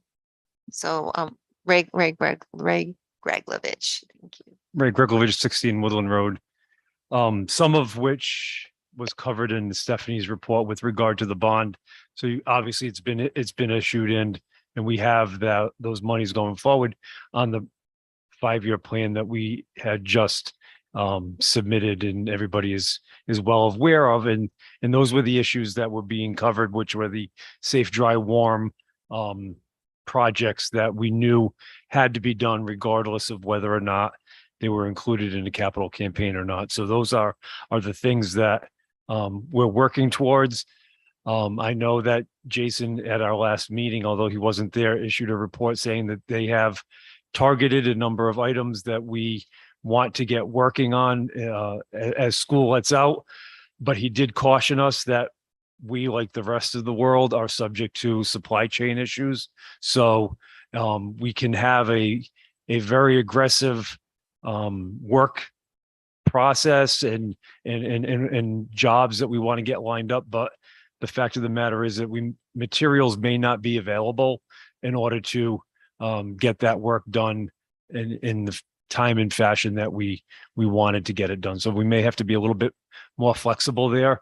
The other thing to report is with respect to the controls that we talked about and we're part of the $750,000 bond. They've taken another look through the schools. It appears that the controls that we need to do are maybe significantly less than what we originally estimated. And again, that estimate was based on the combination of RGB and Secotio, and we felt that it was better to go in with a higher number and then make a better assessment. And I know that Jason walked through there with a member of our committee as well, who has expertise in that area. And we're confident that number will be less than what we budgeted. So again, being cost conscious and really trying to get the biggest bang for the buck is what we're focusing on. So without missing a beat, as soon as that first plan was submitted, we began to meet again for the next round of projects that we've identified or want to identify. At the last meeting, we decided to take a little bit of a step back, partly because we want to assess where 21st century learning is going. And as a number of the projects that were identified originally by RGB may not completely incorporate where we're going educationally in this technology, we wanted to make sure that we were picking projects that we're not throwing good money after bad. If we decided to change direction as a district and as the state of education, that these monies that we're going to be spending are monies that we still would need to spend regardless. So we're going to take a look at those suggestions. I know that there's going to be some surveying of the administration and some other key stakeholders to see what, in fact, are the priorities that we should be focusing on. And again, with those different bonus pools in mind, we're going to try to put together another plan that will maximize the amount of money coming back to the district and meets the needs of where we're going to be going educationally as a district, not today, but maybe 5 or 10 years from now. We want to make sure we're planning for the future and with also in the back of our mind that there's a number of developments in the town that demographically could impact our district population in our census. So we want to be cognizant of that as we develop this plan. So that's sort of it in a nutshell. I can get into more specifics if you want, but if you have some general or specific questions, I will attempt to answer them. Yeah, Ray, go back to your comment on maximizing reimbursement. Was it a couple of meetings ago? We had the presentation. Gentleman spoke about the, strategic manner in which you can bundle in order to maximize your reimbursement from RIDE. Right. So Mike, Stephanie hit that when she gave you the slide that showed our right, but reimbursement. that's not, my question to you is that night, that gentleman gave an indication that a school department could employ a consultant. Certainly that gentleman's firm would offer the services. And, I wondered at that meeting, is it a worthwhile investment to engage a consultant to work with the building committee to strategize? Or do you think the building committee has, I'll call it a strong bench where you can do that work yourself? I mean, I think we can. I don't necessarily think we need to outsource that. We've been at it now. This is my third plan that I've been involved in. And I think Secosio and Associates brings a lot more to the table than our previous firm. So there's been a lot of dialogue, even through this plan that was just submitted. And again, as we start to focus now as to how we can put projects together so that we can maximize the reimbursement back to us. So Ray, if you could also just talk a little bit about the enrollment issues that we've talked about and the need for NASDAQ. And that's what I was just alluding to at the end. I mean, obviously we know that at the town level, the approval of the Hope Mill project has been approved. And if we're to believe the Observer, they're intending to break ground at the end of this year. Obviously, there's a couple of other fairly significant housing developments that could impact us demographically. So instead of, again, just moving forward with a preconceived plan, we want to get some projections from NASDAQ to see what, I know the developer on the Hope Mill plan gave us their analysis and projections, and yeah, and that was surprising. It was laughable at it was like 25. I think it was 25 kids. I think it was even less than that, Mary. I think it was somewhere in the teens, which I remember that meeting. Which I think is woefully underestimating what Yes, could be the I impact. agree. So we want to make sure that we're planning for what, and NASDAQ, I think has given pretty good statistics over the time we've been using them. Mhm. So if we give them these scenarios, we might get a more realistic number, or at least a number that has a better probability of being accurate.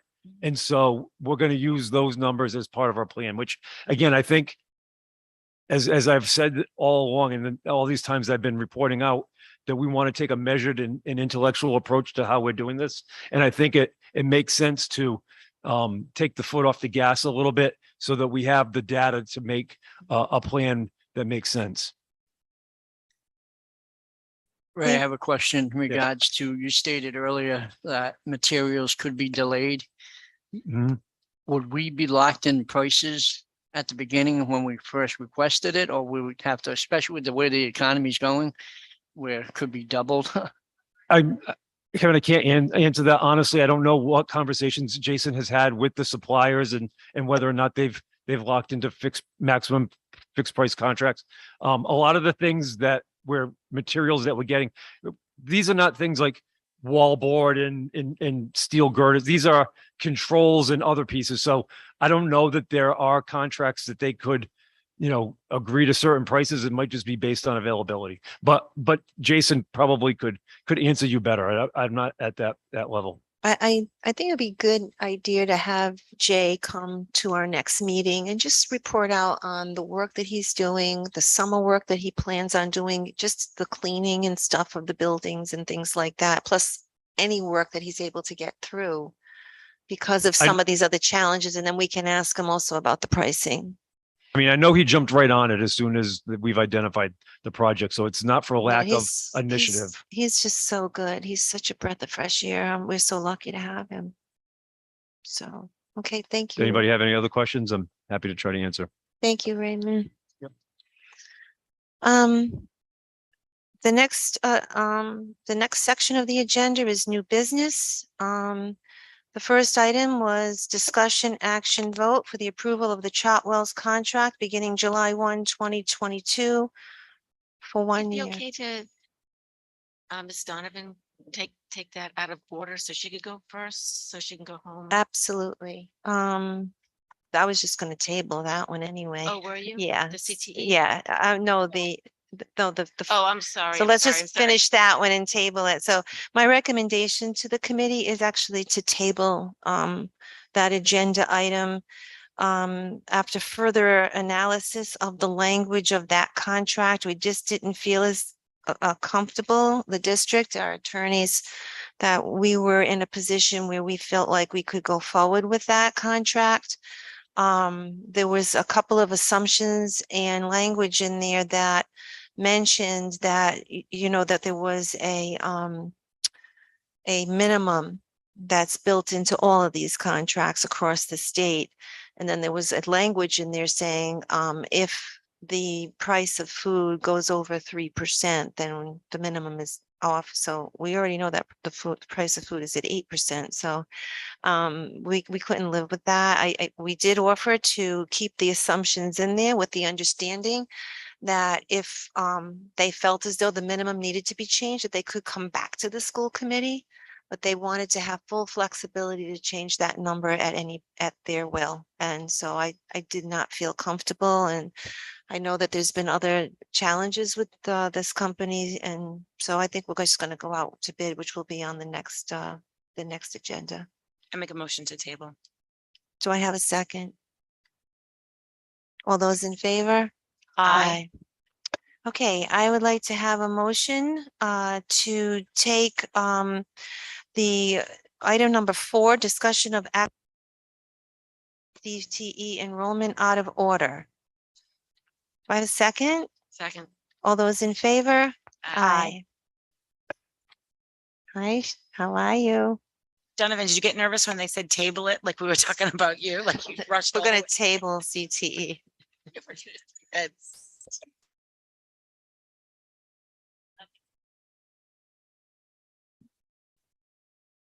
Good. There Thanks. you go.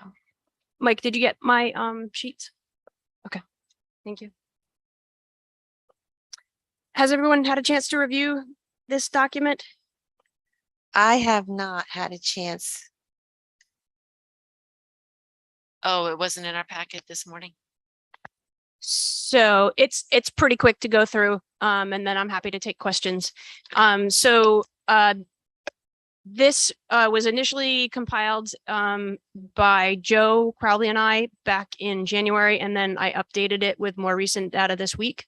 My piece was focused on actuals for 21-22 and projections for 22-23. Going through all of the enrollment data of students outgoing and incoming for CTE related programs.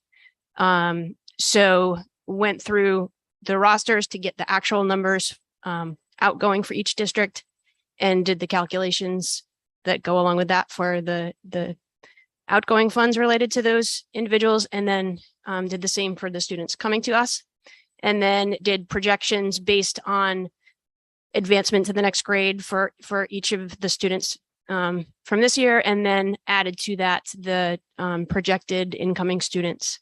And this is a very conservative projection because this only accounts for the students that already have schedules created, and we still have a number of applications in process. So this is only going to speak to the improve. conservative piece. So the conservative piece is what the incoming students. Yes. You're pretty rock solid. I mean, anything can happen, right? But what your projections for incoming are because you have something in hand, like. Yes, these are families that have been in the office and guidance and sat and created a schedule for next year. Yep. So Michael, if you could scroll down. Here's where we do more of the math. Before you do that, Shannon, what are those column? What's that last column in the end? Oh, expected to decrease. Could you explain what that means? So if you see 21-22, yeah, we break it down by grade level. Uh-huh. So you can see the 9th, 10th, 11th, 12th. See that really big number of 22 that are 12th graders this year at Pontiac? Yeah. Yeah, we know them well. They're graduating. So they're not in the projected for 22-23 because they've graduated. So now the 9 juniors from this year become seniors next year. See the way that 9 pops down? So is that just like notes that you have in that column? Oh, on the other side? All on the other. Oh, yes. Expected to decrease. Yeah. Yes. Okay. Yeah, that was the notes to myself as we went through the calculations, and I thought it would be helpful to you for you to kind of track my thinking. I'm liking the numbers, Shannon. Keep moving. So that's a really good thing to come for next year. So now, yep. Shannon, I'm sorry. First of all, I know, yep, my sandwich board, what a marketer you are, how really, okay. And this is a reflection of your hard work. What I don't understand. My question on the 22-23 projected is, am I correct in hearing those are kids who have, for the like 9th grade, those 7 kids have already been sent their applications to the whatever the outgoing district is and been approved? That's another area that this is a cautious projection. So Mrs. Erickson in guidance received a notification when students' records were requested for applications to other CTE programs. We had a list of 11 students. We've had conversations with all of those families, and we know of at least 4 of those that are definitely staying. I think that is going to continue to improve, but I just don't know because they haven't told us yet. Then they're not really required to tell us. Can you speak to that just a little bit? So I wish I could say more. No, I know. For the process, you did give me some information. So, if I'm a Situate kid and I want to go to Johnston, I apply to their school. I don't need to tell you I'm applying, right? But that school is then going to contact Request Situate records to see if, and so that's how you know. That's how we keep track, is when we get a records request, we record that, we follow up with conversations. Yeah. If I could just interject, that's for kids that are going to CTE programs. Right. Not If- necessarily private schools, Not a right? private school. Kids could go to a private school and we may not know until they don't show up in September. So that calculation is not included here for the general state aid in terms of bodies in the building for related to that, but it's No, the this the is where best we- calculations I can do related to CTE. Yeah, because this is where we have to pay for them to go to other schools. Right. We don't pay for the other pieces of it.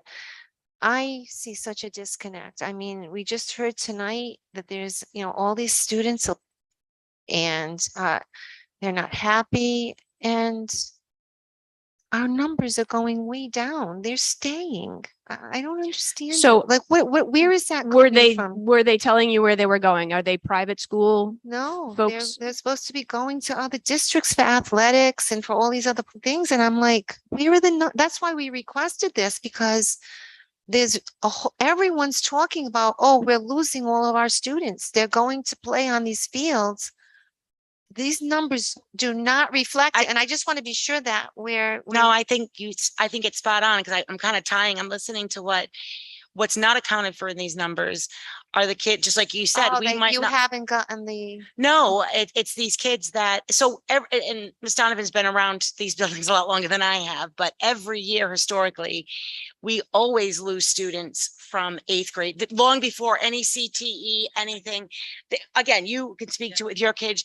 There's a certain number of kids that always go through middle school in Situate and they'll jump into high school and some of the private schools. Mhm. So that's not, so, because I think what you're alluding to is probably what I heard, and it's kind of just coming all together, is there's a buzz, and sometimes the buzz isn't accurate and sometimes it is, that we're losing a lot of this 9th grade class. But what we're seeing here, we're not losing this 9th grade class to CTE programs that have at least applied. So these kids, if this number is big, which I'm not expecting you to speak to that, we would have no idea. Right. Really. I know. Shannon, my question is, when is the last day they can put in for an application to apply to another school? Is this an early? There is no state cutoff. There's no cutoff. No, just like we're able to accept additional CTE students into September. No. So too can other students continue to apply to other schools until the last hour. one thing that's really, really important, and this is for you, Stephanie, the General Assembly is getting ready to finalize state aid. And so they're going to use the last enrollment data. So we didn't have that when we built our budget. Can you please call Kristen Cole tomorrow at RIDE and ask her what the final projection is for our enrollments? And I guess it's true that, yes, maybe when we were losing students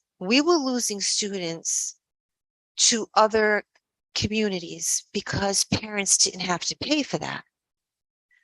We always lost students to private schools. I can't see, maybe I'm hoping that it's just a buzz that people are unhappy with the field. And I just really hope, Shannon, that these numbers stick. When you said something about, well, these numbers are coming from when we get a call from another school asking for the transfer Reference, yep. information. Is it possible that there's another 25 students out there that you haven't gotten the call yet from? I guess anything's possible. That would be really unfortunate for another district to do that to us, to have received all those applications and not given us records No. requests yet. Is it especially this late, John? What you're shaking your head? I'm shaking my head because in addition to representing public school districts, I also represent charter schools, and charter schools want to know who their kids are going to be. They make the lottery is held in March, and they act as quickly as possible because they don't want to spend the summer, gee, Erica, we accept your child. Here's 2 weeks. Well, you decide not to, then we got to go to Mary's child for 2 weeks. Their schools. I don't think it's the charter schools though, John. It's just like you said, Shannon, we CTE would accept a centers. child up until September 1, right?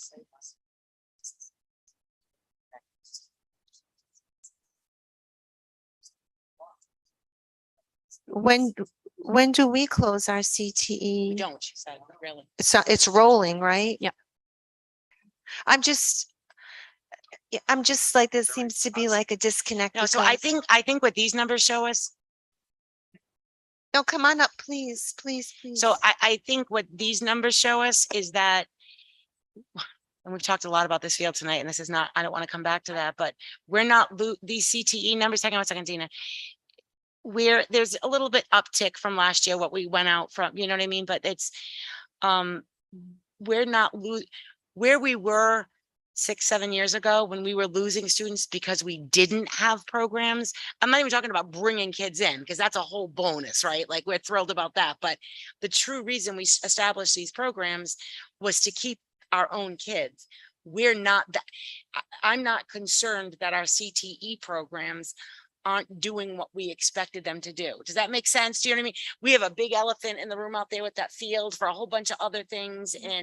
But these numbers, this is showing us that the money that we've invested in time and education, you know, the whole thing is paying off, right? Like I'm very, very pleased with these numbers and I appreciate the conservative estimates. I'm sorry, Mrs. Lindy, but I appreciate the conservative estimates because unfortunately in the past, and we're all bad at it, it's budget time and we need money and we're like, how do we close the gap? How do we close the gap? It can't be, you know, with an unrealistic expectation. Let's be realistic. Again, these are apps in And hand. especially when we're in negotiations. I mean, Yeah. we need to understand what we have available to even Thank you negotiate. very much for presenting this tonight. It's not, It's huge. I'm sorry. Don't go away yet, though. I just wanted to add, I think it's worth looking at where the kids going to the private schools as well. I know it doesn't cost us money and I know it's not a budget thing, but that's where our town's falling apart. They're going to private schools. So if you looked at those numbers, those must be pretty high. The problem is, Do you know is how that to it's look? really You can look hard at to those track numbers. them. Aaron, same thing, Erickson.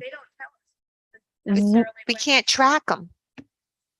You should be able to, because if they're not coming from the elementary school in, Those are harder to track, but you're right. It's not just the people leaving in the middle they'll and high leave school. at 6th grade. We're losing them in the They'll leave elementary. Hendricken, I'll take them at 8th grade. Yeah. And There's that's quite a few in sports. our town that we've So I mean, lost. and I understand Yeah. you guys are talking about budget and that is definitely something different, but in order to not lose all of our kids community wise, you have to look at the private schools too, and then give yourself a percentage. Yeah. How many percentage of kids are leaving and why? Or no, And or why are the parents willing to pay all that or money? never come. They Or never never even come. come. I know you don't. I'm just No, saying. no, I'm saying, because again, actually I will. I'm so tired. Here it comes. Ready? So historically, this has nothing to do with CT. This has nothing to do Nope. with this. There are a number of people who Yeah.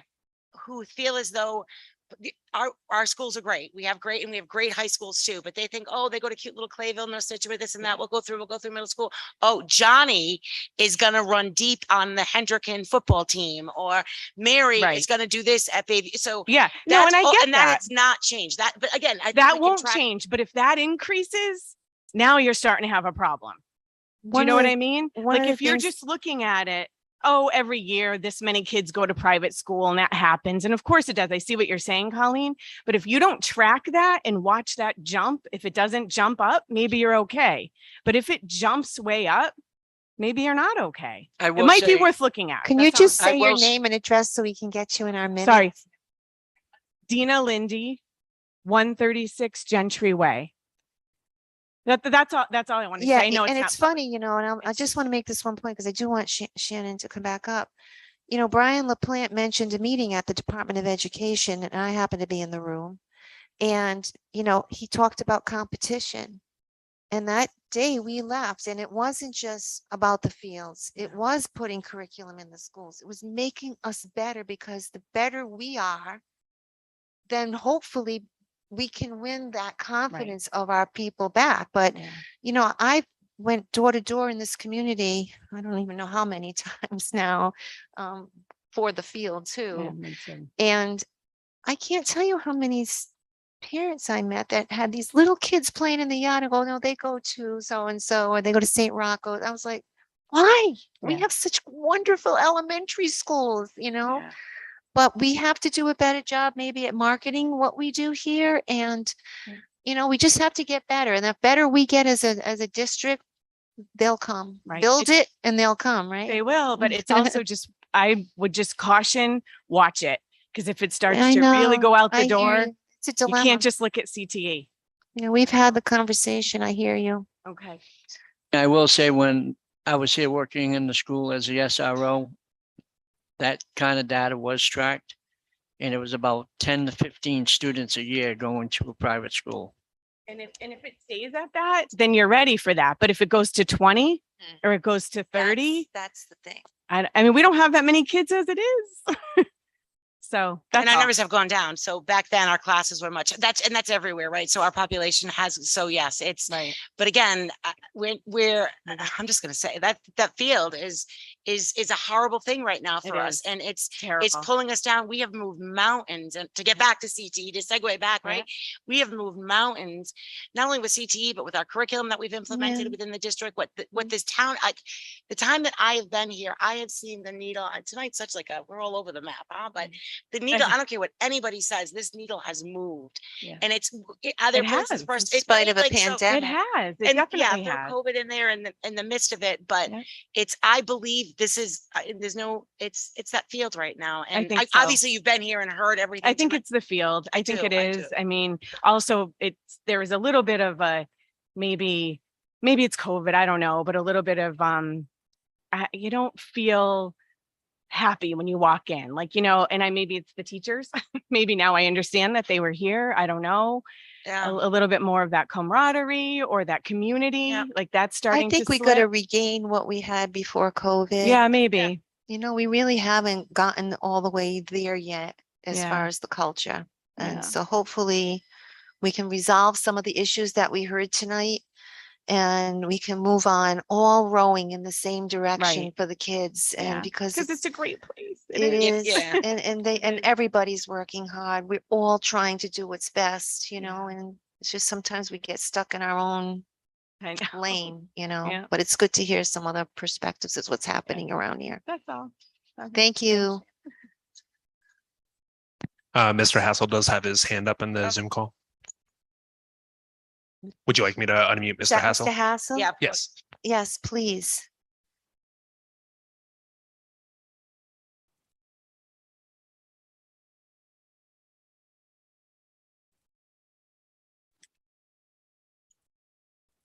Hi, Michael. Hi, everybody. Sorry I couldn't join you in person tonight. But You you don't know, have a lot going on right now at this end of the year. I won't take too much time. I just thought I could add and help with the Catholic school conversation. So we have tracked every school, every kid for the past 6 years of where they're going, where they're potentially going. Really? Kudos to Miss Donovan, Mrs. Testoni, who's our director of guidance, and Miss Erickson, who's really done an awesome job, especially the past couple of years in tracking this data.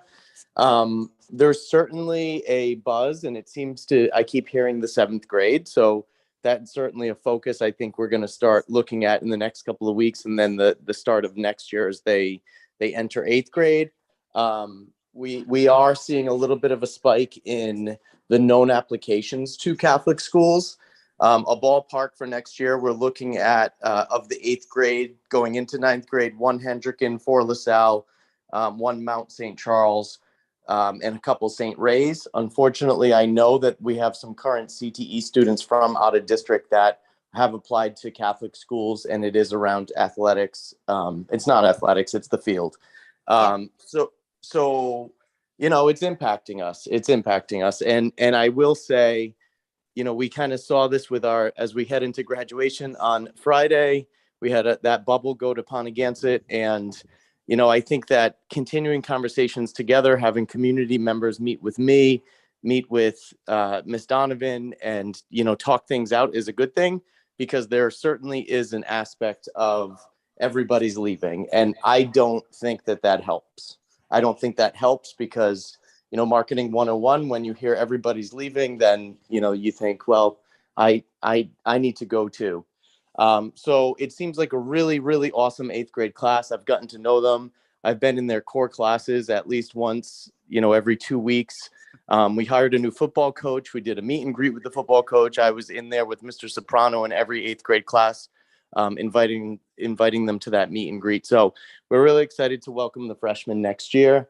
And I'm glad and thankful that Lori and Carolyn asked for this data, and thankful that Shannon's there in person, because it's trending in the right direction, but I'm certainly, we're on it. Like, we're leery of next year. And what, I think that some community members, their patience have kind of run out with the field. So I'm thankful for the information tonight and how we can plan to move forward.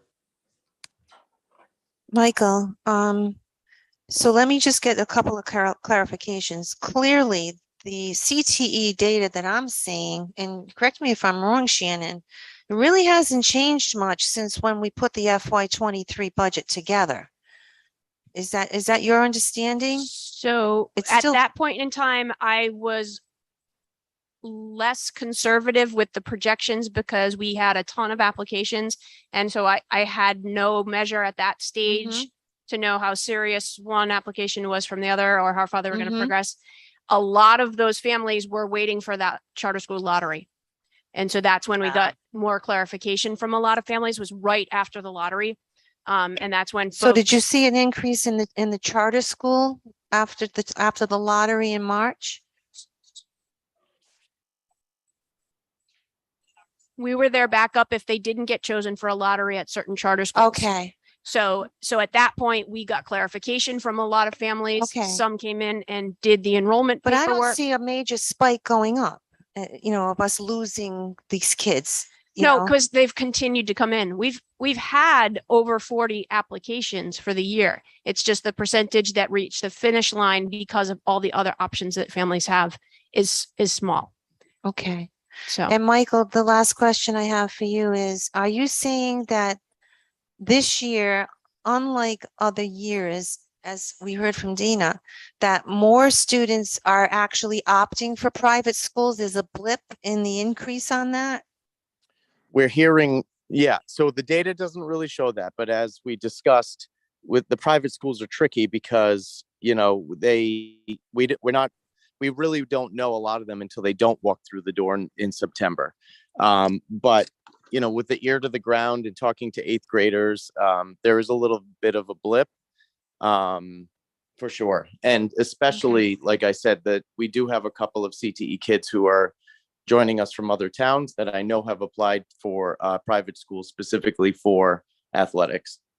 But you're not seeing a major bleeding like we had years, No. in 2021. Okay. No, Thank you. absolutely. So if you want to look at the financial projections related to these Yeah, changes, we can go down and see the actual for 22 versus projected for 23 for outgoing costs and the difference there. If you slide to the right a little, Mike. Just a tiny bit. Yep. So that's the improvement in the reduction of outgoing costs for students. And then if you go down further, we look at the incoming numbers. And if you slide over, this will show the increase in funds coming in for out of district students. A little more to the right, Mike. And then slide down a little more. There we go. And then I add the two together. So that's the total improvement. So I think that is a little bit lower. I think we had projected 541 or something, but that's okay. I have access to this, right? And I can go back and crosswalk what's there. Okay. Yeah. And if you want to make a copy of it and do your own Yeah, permutations I'll on manipulate there. it and go back like I did the last time. Is in this the in our cloud. OneDrive? Yes. Yep. So I think if there's a year to have this blip, it's a good year to have it, in the sense that this is the year that that big bubble, right? I'm trying to pull this whole meeting together because it's been a lot. But one of the things that we have good schools, and we have good schools, not just at the high school. And I don't want to say the word field anymore. So that's pulling on us right now, but we're going to get past it. We have to, right? It's going to resolve at some point. So I think it's what we've done, or what you guys have done, really. It's amazing. I think And even Mrs. Lindy made a point talking and spot on. Kids are leaving at, it's not, and I know your focus tonight is CTE, and I'm so happy with what we've done, right? I really am. But we're losing kids at all different levels. And we now have these CTE programs that are really good. There's some cool stuff going on in the school.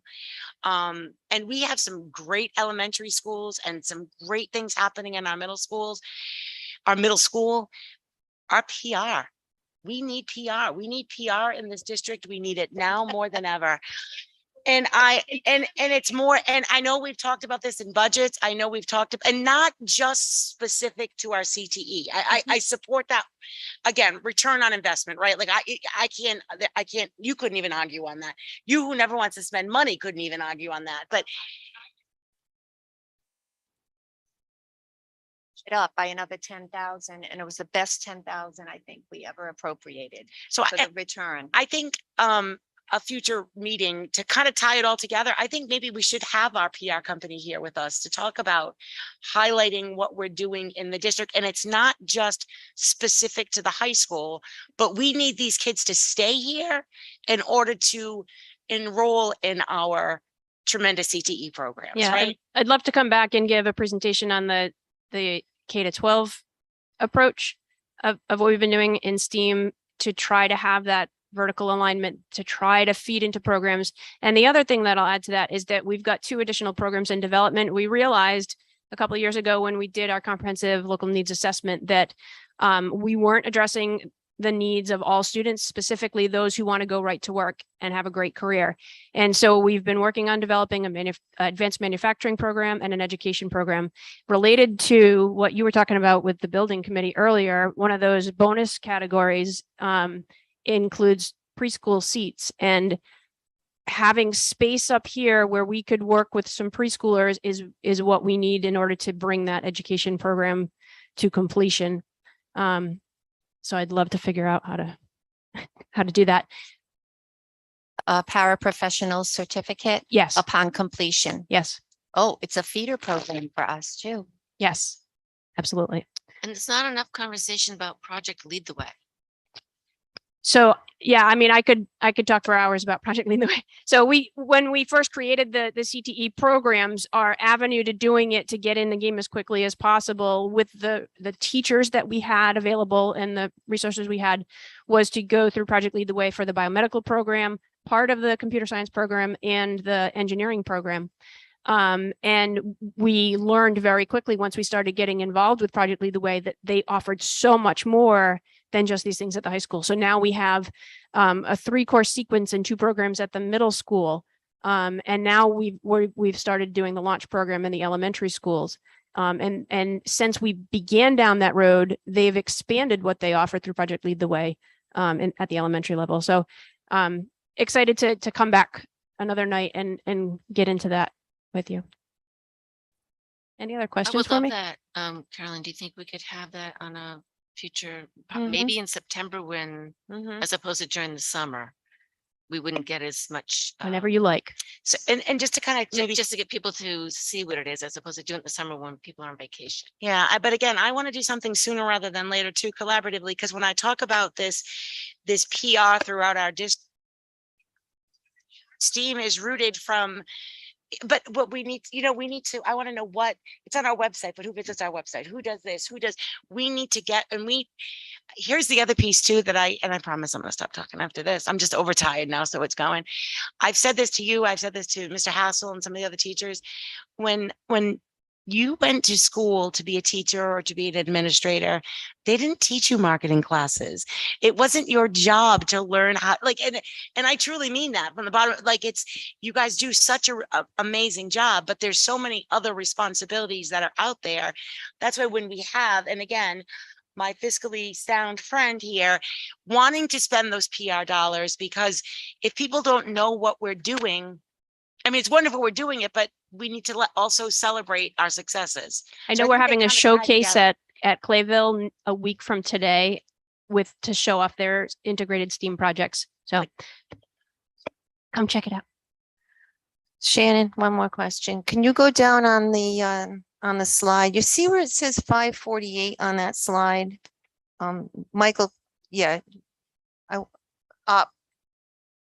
Thank you. No, not that. The projected for Go back last year. down, go back down. Yeah. Okay, so we had projected the tuition at 548. But then the actual was 389. Is that correct? So I was not involved in those calculations. That's the part of the table that Joe gave me. So I'm not sure where that was generated from. What about the 389? Is that yours? That was me going through Power School records and by each district. Okay, but we actually have the actual, Stephanie. I think I've already requested that. We're gonna see exactly what came in by district. Let's get that down. And on the 413, that is, how squeaky clean do you feel that number is? Is that conservative or is that? real? So this is the incoming table, right? Yep. Yeah, so that is conservative because like I said, it's only, that's what that asterisk is. It's only the students that have submitted their enrollment packet and created a schedule with our guidance team. Okay. So we still have additional families coming in. Okay, that's really good news. I do want to say though, we've overstated the budget because we put in the budget 631, so that's like a $200,000 swing. So we're gonna have to do some work on that. Just keep Yep. us updated as the more students that come in and the more students that we don't send out, it's, yeah, as you know, it's, you know, it also impacts that. So, okay, just- this is exactly what we needed tonight. Thank you so much. And I know that the principals send us emails of things that we're invited to come and observe. If there are things with the approval of the superintendent that you invite us to come and observe, you know, just go through the superintendent and let us know by email and we will come if we can. Otherwise, we don't know what's happening. I think we're planting sweet potatoes at North Situate next Thursday. I'll let you know. Thank you. Raymond? One thing I neglected to add when I was giving my report, but it fits in well with this, is that the other approach that we're taking in this is that we're looking at making improvements at all schools, elementary, middle, and high school, because the conversation was not to focus all of our energy at the elementary school, because if we did and we made those schools look good, then the middle and high school would look bad in comparison from a physical plant standpoint. And then that would also serve as an inducement to leave the district. So we want to make sure that improvements carry all the way through so that people feel like investments are being made from K all the way through 12.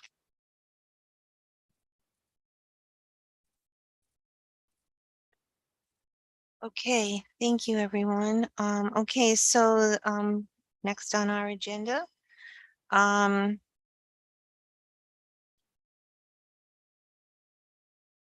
So correct me if I'm wrong, the next agenda item is discussion action vote for the approval of the memorandum of agreement with RIDE. That's not stage one. That is the last memorandum that we just discussed. Okay. Do I have a motion to approve the memorandum? So moved. Do I have a second? All those in favor? Aye.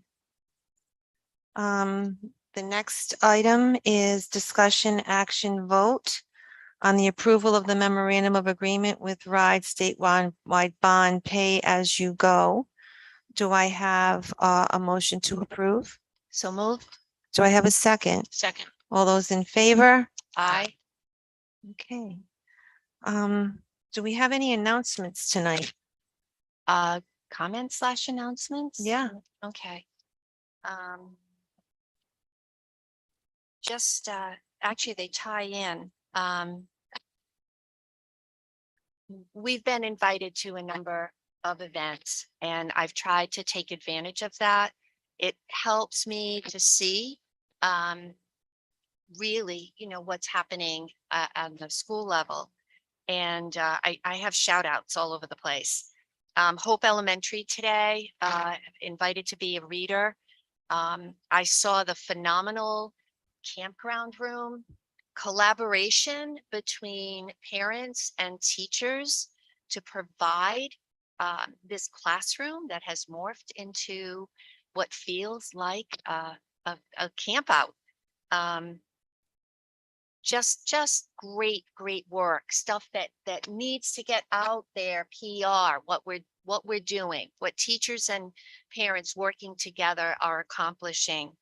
The middle school, Erica and I attended the orientation night, and just to sit back, we sat in the way back, just to be observers. And it's just so cool to see the diversity in middle school. At grade 6, you've got kids coming in who are still having their American Girl doll. And then you've got a student who's my height, and it's that's the challenge and the beauty of the middle school experience. It was very well attended. Again, it's seeing the life come back into the schools. I was privileged to attend the grade 8 dance here for the middle school kids, and the parents put together such a phenomenal experience for those students. Made me wish I was back teaching again. The teachers who came and gave of their weekend night to support students in this major milestone, asking Mrs. Batty to get out on the dance floor. It was just a wonderful night for those students. And finally, in terms of, you're talking about marketing, Mr. Hassel did send us an email from the marketing firm who has they created, I'm not sure if it's up on the website yet,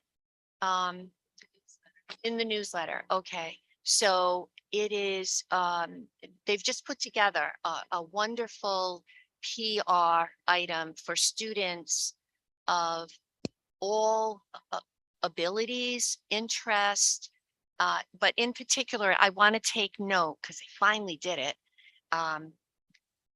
It should be noted, our graduating class this year at Situate High School has garnered $2.1 million in scholarship offers.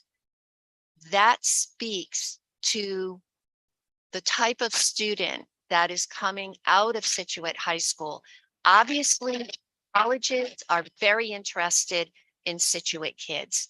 And again, that's the work of, the families supporting the kids, but also the work in the classroom and the work of the coaches.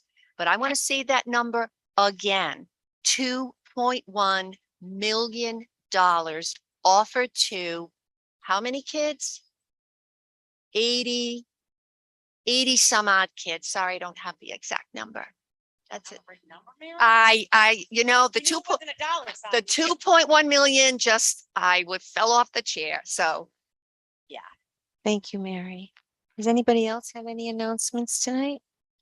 I did check the weather as I was sitting here tonight, and the superintendent started talking about graduation.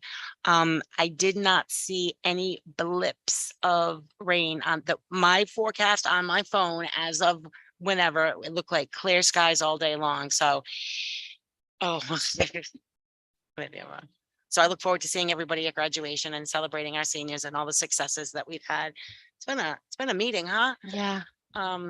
But we have moved the needle a long way, and we're going to get there. And I think somebody said it too, no masks tonight, right? We're kind of sitting closer, but we're feeling the repercussions still, right? It's trying to get back to, nothing has been normal for the last. So with that being said and done, I want to thank everyone at this table tonight for all that you do, because it's not always easy to do. And we're going to continue to move forward. Thank you. Do I have a motion to adjourn? Motion to adjourn. Second. All those in favor? Aye. Aye.